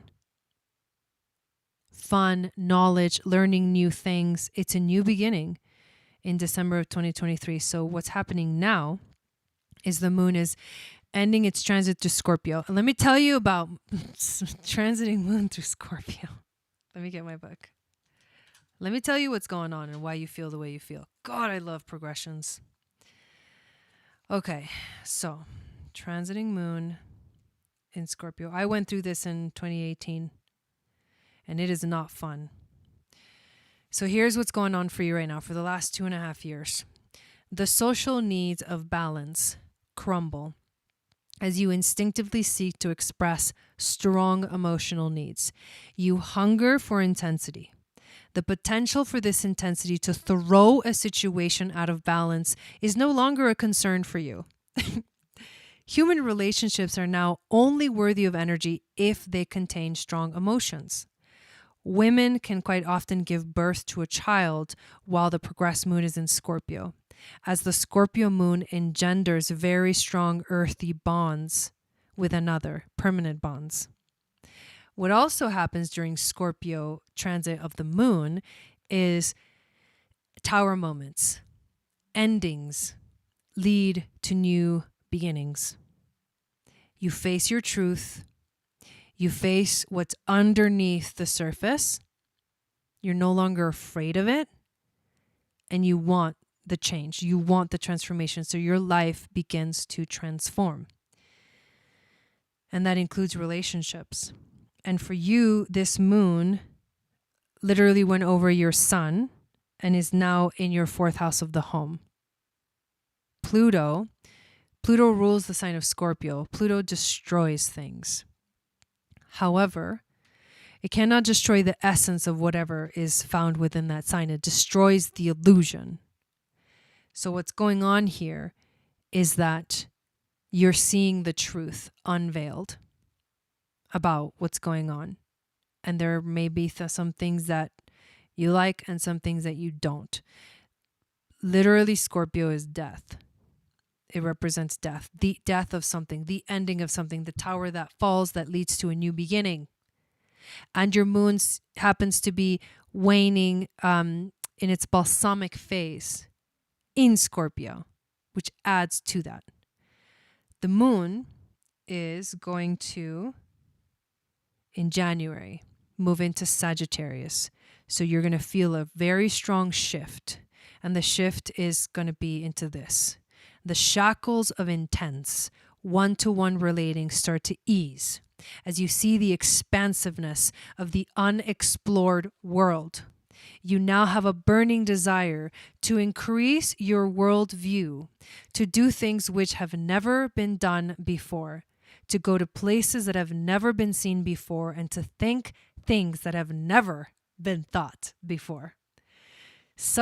I'm going through, my progressed moon is in Sag right now. So I'm like, Such desires cause you to push for greater independence. The key issue is to encounter that which is new.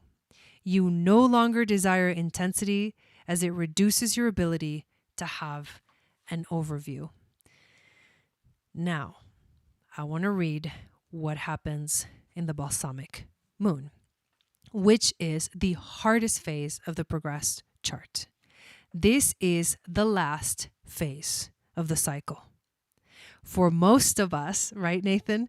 For most of us, this closing lunar phase will occur in the same house and sign as that of the new moon, which started the beginning of the cycle. Calmness and security are the hallmarks of this phase as the individual releases the old cycle. Friends change. Old papers stored for years are tossed out. The very foundation stones of your life start to develop cracks, resulting in the need for many things to change in your world. This is the clearing of the old ground to make sure that there is room in your life for the new cycle to come in. You are future oriented rather than preoccupied with the here and the now or the past. It is a time of release. If something wants to leave your life, let it go. For its space will be filled with the seeds of the new moon. This can be the hardest lunar phase of all, as we are conditioned to keep our lives full. This phase is all about clearing a space. As this space opens up, you may panic, fearing that there is something wrong. We are taught to believe that it is unnatural to pull away from so many things, to eliminate so much from our lives for no apparent reason, a seeming whim. If the clearing is resisted, then the cosmos will take charge and you will experience an uncontrolled exodus of people and things from your life. What? So, my dear, what is coming? The new moon phase, what did I say, 2023? Something like that. This is the beginning of a cycle, the commencement or emergence of the flavor of the next 29 years. People of average life expectancy will experience 2 to 3 progressed new moons, and these progressed new moons will usually be in consecutive houses and signs. The house and sign in which the new moon occurs is important as a pointer that and will indicate the background theme for this 29-year cycle. And what did we say? What moon did we say? What?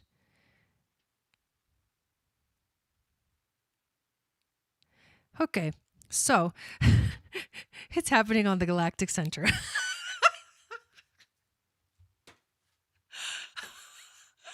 All right. So, and on Ophiuchus.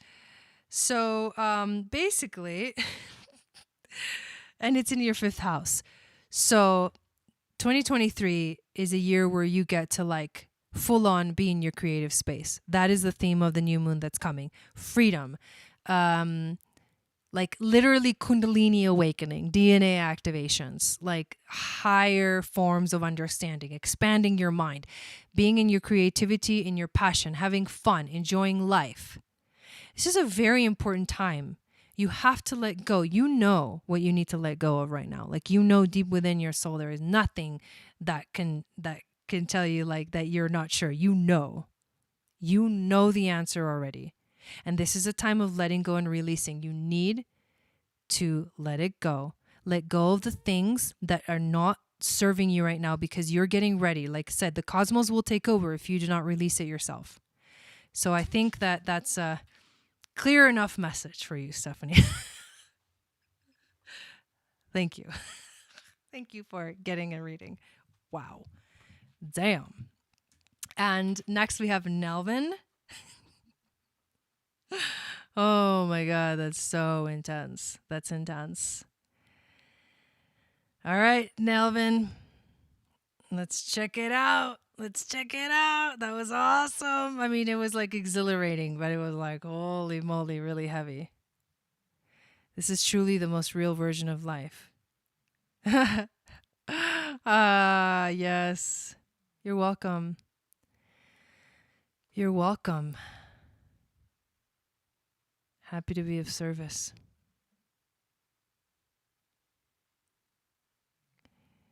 Oh, the Uranus opposition? Where's her Uranus? Scorpio, Taurus. Oh. So, go to my podcast.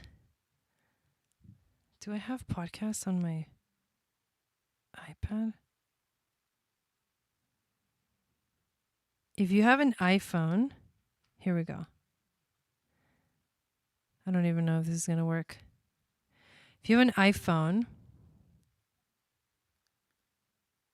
sure, whatever. Search for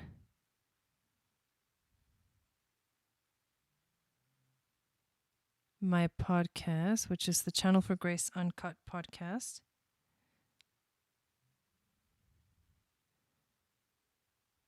And there it is.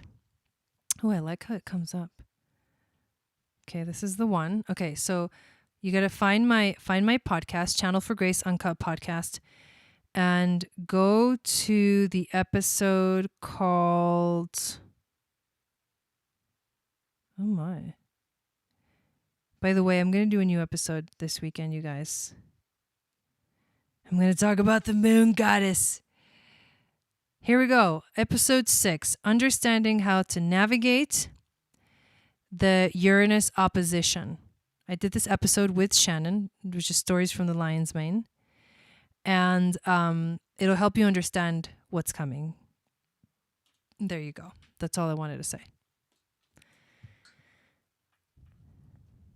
Tarot, please. Any message from me this month? Because last month was too heavy from me. Aww. I'm sorry to hear that. All right. Any messages for Nelvin at this time?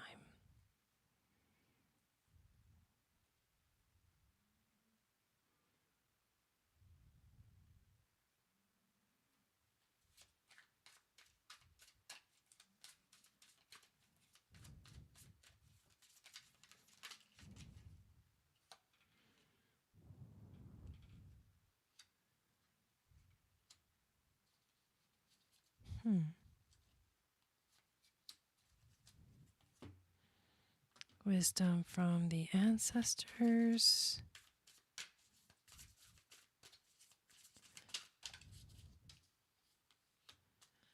And animal spirit. Yes.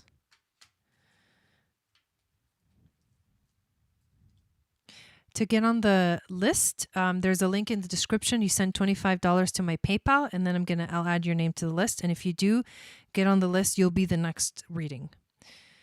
All right, what do we got here?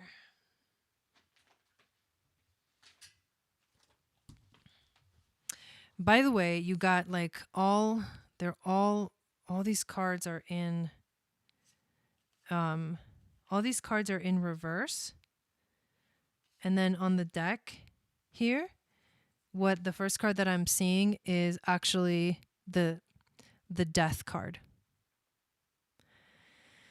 So endings that lead to new beginnings. So let's check out what are these cards that came out in reverse. It is the King of Cups in reversed. It is the Emperor in reverse. And it is the Knight of Cups in reverse. So in this deck, when the cards come out reverse, it's like you're facing the back side of it. But let's decipher what this is. The intuition card is the King of Cups in reverse. So the King of Cups, when it's upright, it can be a mastery of the element of water, which is the emotions. But when the King of Cups is reversed, this can be obsessive. Like think of the shadow expression of our emotions. Instead of a healthy expression of the emotions, it can be obsessive, it can be manipulative, it can be volatile. I think that just kind of explains why you may have been feeling like it's all over the place, right? Because when things happen, especially when we deal with death, death is such, like, it's an awakener. Death is like, it wakes us up and it makes us like realize the fragility of life or the tenderness of life and the gift that life is, to be the power that it is to be alive. We're faced with the biggest fear that most humans have, is to die. It's death. And so I just feel like your emotions have been just all over the place. And then you get the Emperor reversed. And this is the challenge. And the challenge for you right now, the reason why you may be having trouble with so many things that feel kind of chaotic, or they're just super intense emotions, like obsessive, but not obsessive in the sense of like, it's overwhelming. That's the word I'm looking for. What happens is the challenge is that this is a chaotic scene. It's chaos. The Emperor normally face up is in his strength and his power, can keep control of the empire, right? But the empire is falling, right? And this is a symbolic of your life, of some aspect of your life, mental, emotional, physical, like actual reality. Something is falling apart. And so it feels chaotic. That's the challenge for you right now, is that you don't know where to, like, how do I reel it back in? How did I bring it back under control? And then you get the Knight of Cups in reverse, which again can feel like manipulative energies or unreliable energies, or like lack of trust.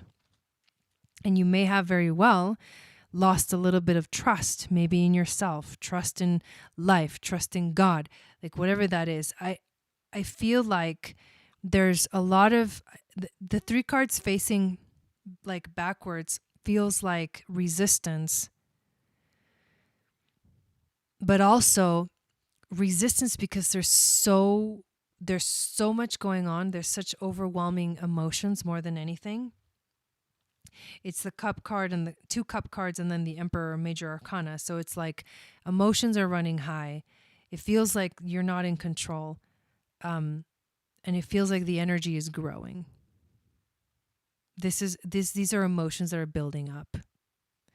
And the reason I say that is because your ancestors brought you the waxing crescent moon, which is basically the energy is building. When the moon is waxing crescent, it's the seeds start to grow. So this is telling me that this energy, these emotions, this intensity that you're feeling is not going to go away. It's actually going to become stronger. And the more you resist it, like I was just doing in that last reading, the more you resist it, the feeling of the emotions, the more that it'll take you deeper into them. And the reason I say that is because you got the Frog. And the Frog is about, it's an emotional cleansing.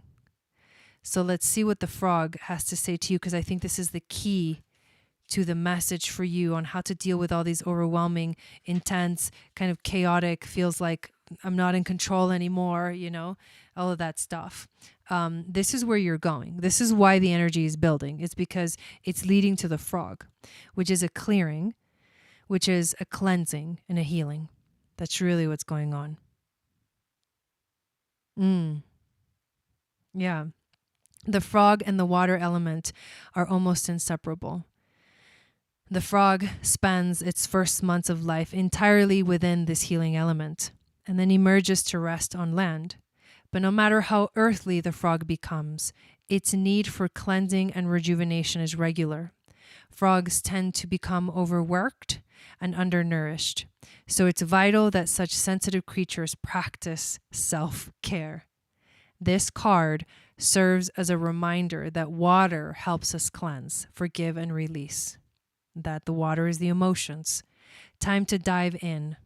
Frogs aren't meant to carry a heavy load. Wow. Because that's the word that that's how I would describe this. A heavy load. This is a heavy load. So the only way to come out is to go in and to feel it, to cleanse it, to release it. And that's what these cards are saying to you. And the Frog is saying to you that you have to let it go and release it and cleanse it so that you can finally be free of the load, the heavy load. Wow. Whoa. That was something. Beautiful.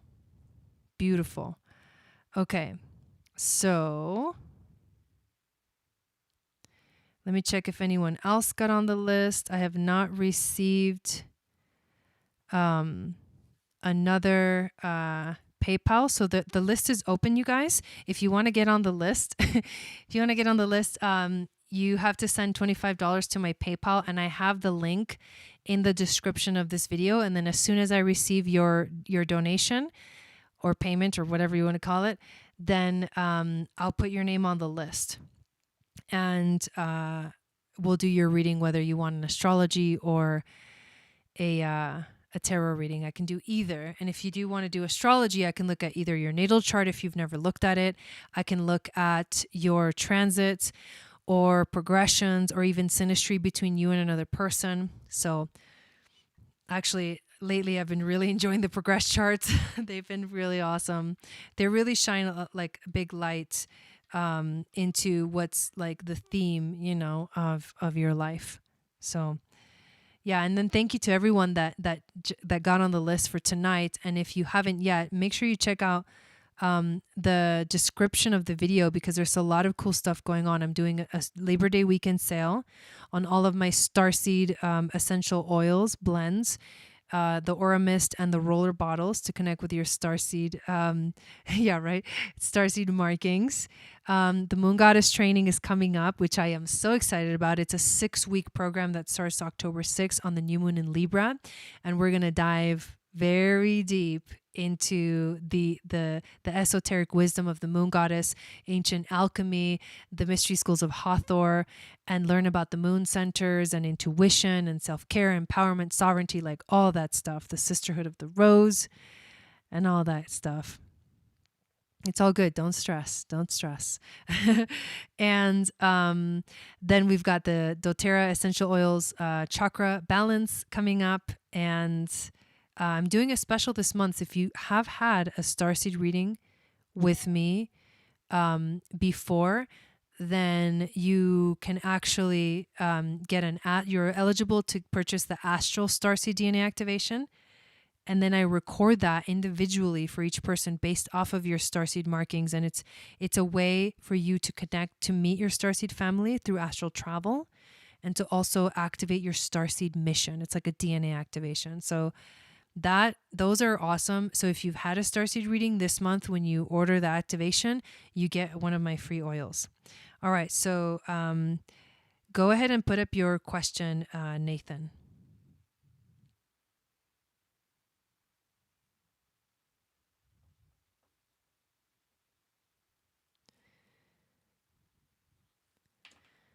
All right, here we go. I know, it blows my mind. And then my progress moon is in Sag right now, and it's been going through my south node.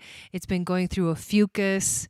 I mean, this is like, obviously it's like a full-on activation. When moon is in Sag, it's a full-on activation, like DNA awakening. And I feel that very strongly, very strongly.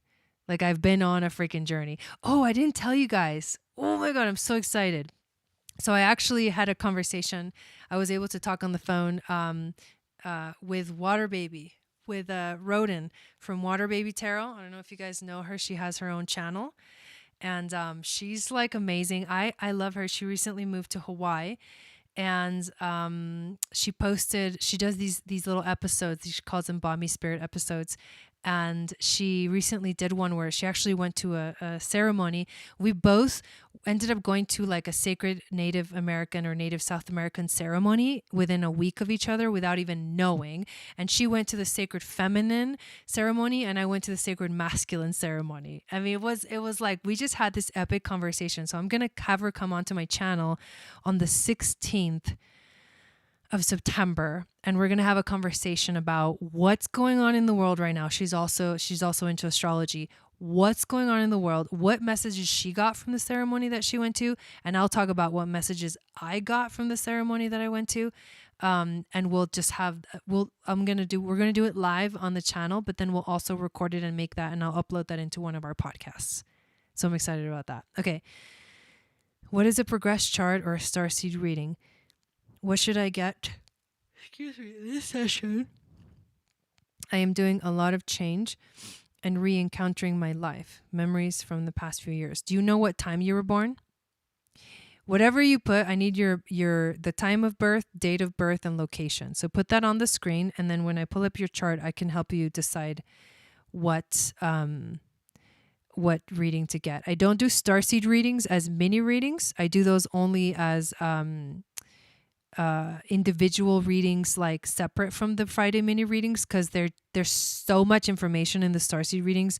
I mean, we're talking mythological stories, like qualities of the starseed markings, like talking about your whole chart as a cosmic perspective of your soul. I highly recommend the starseed readings, but I don't actually have the time to do them here in the mini readings. So it'll either be a natal, transit, progressed, or synastry. Yeah, exactly. Exactly. I can't wait to have that conversation. I can't wait to have that conversation.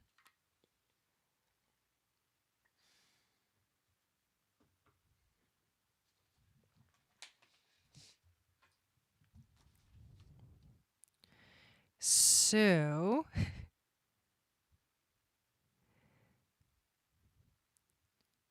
have you ever had an astrology reading before at all? That's another question to ask you. All right, 4, 5, 98. I love it. 1746. And thank you so much for being here. Is that AM or PM? Oh wait, no, that's military time. Just kidding. And then in Los Angeles. That's hilarious.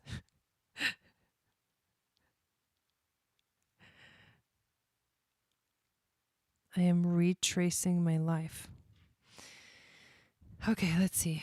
April 5th, 98, 5:46 p.m. Los Angeles, California. Okay, for 590. Okay. Great. Let's do progress chart. Why not? These have been so fun. Super fun. I actually love the progress chart. I don't know why. It's just the flavor of life right now.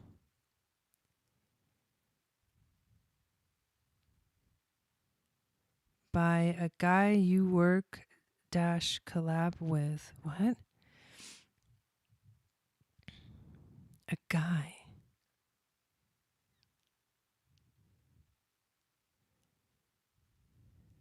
Okay, let's see. Oh, who? Who? Okay, it's going to pop up on the screen. All right. So we've got your birth chart in the center. A blonde man. Okay. In the center, and then in the outer circle are your progressions. So, but Jason doesn't do astrology readings.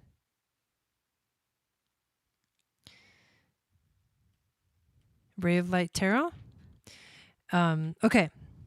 It doesn't matter. Thank you for trying to answer that question for me. All good. No big deal. But here we go. So we've got your chart in the middle and the progressions in the outside circle. And I am going to observe this for a second and see what we got. All right. So you were born with your sun in... How old are you, by the way? Born in 98? How old is that? My brain doesn't work for things like that.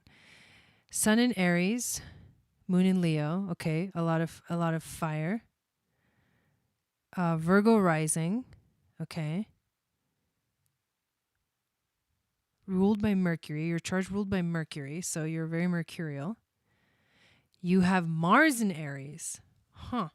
So last year Mars went retrograde in Aries, so that during the last, it was like 6 months leading up to the new year, was Mars retrograde in Aries, and that went through all of your stuff. So relationships got, like, last year was a crazy thing for relationships. 23. Okay. Last year was crazy for relationships. That the relationships changed a lot for you with that Mars retrograde, and you probably felt it a lot because you have Mars in the 8th house, which is the house of Scorpio, death, change, and transformation.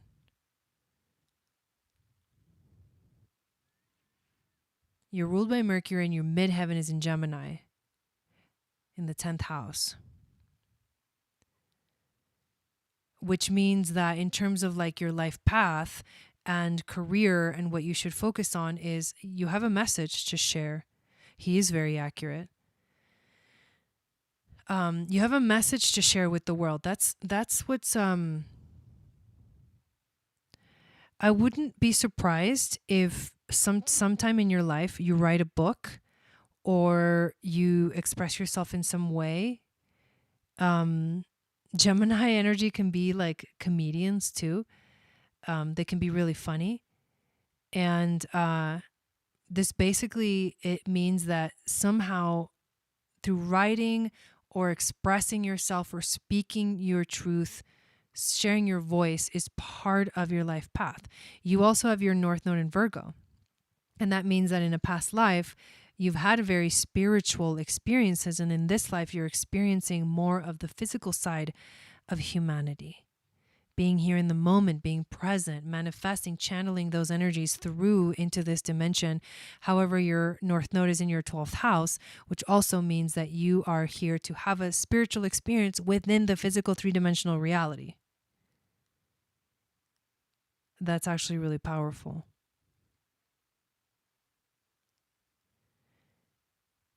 Chiron and Scorpio. I can speak in riddle. Chiron and Scorpio. So your healing journey is, okay, you may be afraid of death. But that's, the insecurity is you're afraid of death, change, transformation. This is an innate level. So you could have already at 23 like gone through a lot of experiences, because Chiron and Scorpio, Chiron in general is going to teach you how to heal this deep wound that you have inside. Chiron is a teacher, and that's the deep wound. It's like afraid of the freaking chaos. And you sense chaos everywhere. And you're like, it's like, oh my God, it's so intense. It's so much. I do. I have so much to share. Oh.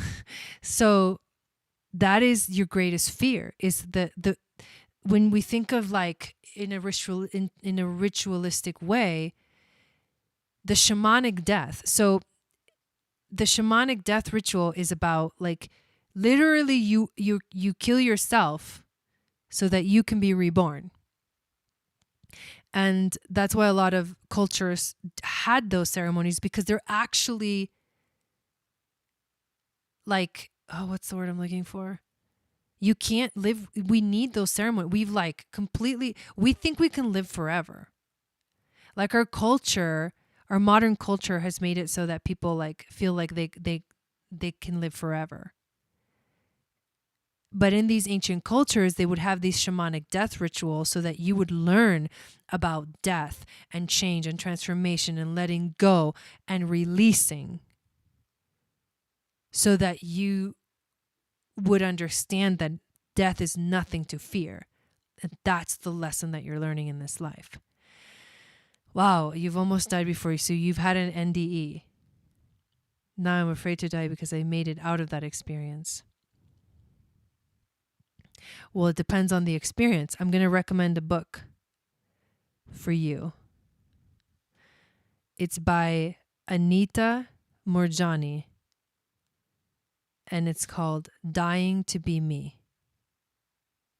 That just pops into my mind. So go check that book out. My husband has also had a few NDEs. And isn't that gnarly? He's had a few. Okay. So he's experienced, I had one when I was really little. I swallowed a coin. I was like 5 or something. I swallowed a coin and it got stuck in my throat. And I don't remember the whole thing, but apparently I like basically was not there. But then they took the coin out. They were able to take the coin out and everything was fine. But my husband and I are planning on actually teaching a men's course. I'm going to just start planting that seed. I'm just going to start throwing that out there because I teach the women's courses, right? I do the moon goddess training and it's like the most powerful experience ever. He's also like in his own way, a healer, shaman, mystic, all that stuff. And he wants to like do a men's course. So anyways, I'm just going to throw that out there. I don't know why that came to me, but so that's the journey that you're on. You're learning how to not be afraid of. It's an amazing book. So that brings us to your progressed chart and what's going on in your progressed chart right now. You recently went through a new moon cycle in your chart. Your progressed sun is in Taurus. So whereas in the beginning, you were more focused on sun in Aries, more independent, more focused on like more innocent or have that like childlike like excitement of life, and children are impulsive and they're instinctual and they're like they nothing can stop them. You can't really like get in the way of that kind of like cardinal energy that sparks the fire. But now your sun is in Taurus, so the energy you've stabilized, you've settled down a little bit, and your Mars is also in Taurus, so you've totally settled down quite a bit. Now, the moon moves a little faster than those energies. So I'm going to go back to see when the moon actually was conjunct your progressed sun. And it was in 2018. So in 2018, so before 2.5 years leading into 2018, that's when you had like a big awakening. That's when things started falling apart for you, even though you were like a lot of action, that your moon was in Aries and you were like wanting to take action. A lot of things in your life were ending because there was new things that were getting ready to begin to take their place. Like I was just reading, who was it?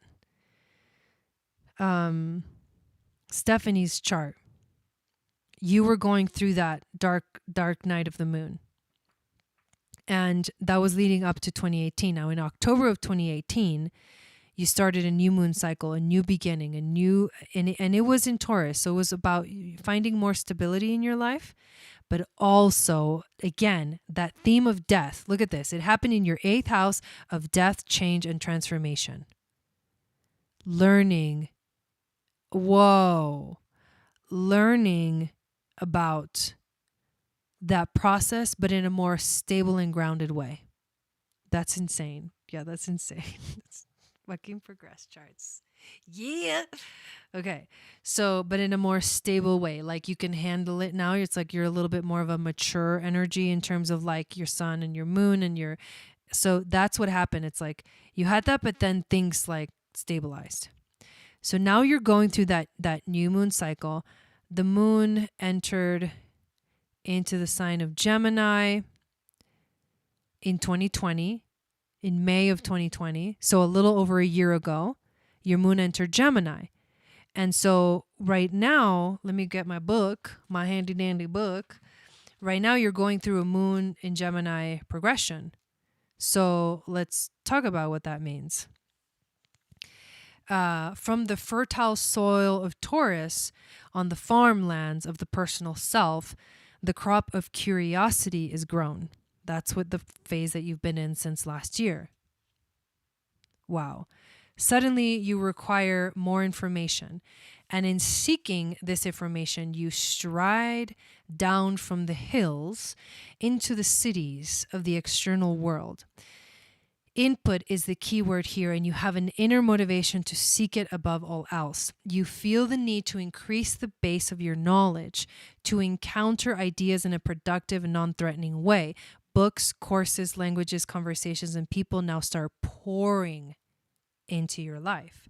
your progressed moon has also been conjunct the North Node.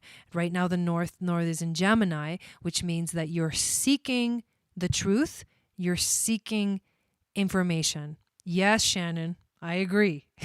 My quantum astral healing journeys, the QHHT past life regression would also be really good to find out what really happened when you died and came back. So that's what you're experiencing right now. You're going through this phase. This phase is also the crescent moon. So what is the crescent moon phase? The crescent moon phase, this is where you're in. This is the moon the phase that you're in. This whole lifespan from new moon right up to just before the first quarter is a time of new beginnings. New ideas start to bubble up to the surface of the person's mind, growing from the seeds of the new moon, which remember was in Taurus in your 8th house. The individual reaches a time where he or she tentatively starts to manifest the drives or desires symbolized by the new moon some 3 years earlier. The crescent phase implies the end of the planting season as the deeds and actions of the previous few years start to take root, for better or for worse. Any new concepts or lifestyles brought into the life now will not take hold, for the ground has been planted and there is no more room. The crescent moon phase is thus like a marker, giving the timing or cutting off point for the incorporation of new things the person wants to develop with the next cycle. This is the time of the emergence of the seed, the sprouts pushing up through the ground. Dude, and your new moon is in Taurus, which is the ground, and the seeds are sprouting from that. Before the crescent moon phase, the seed planted but was invisible. Only the farmer knows what has been planted in the field of life. The crescent moon phase is the time when everyone can see the type of plant. You start to publicly display the new direction that your life is taking.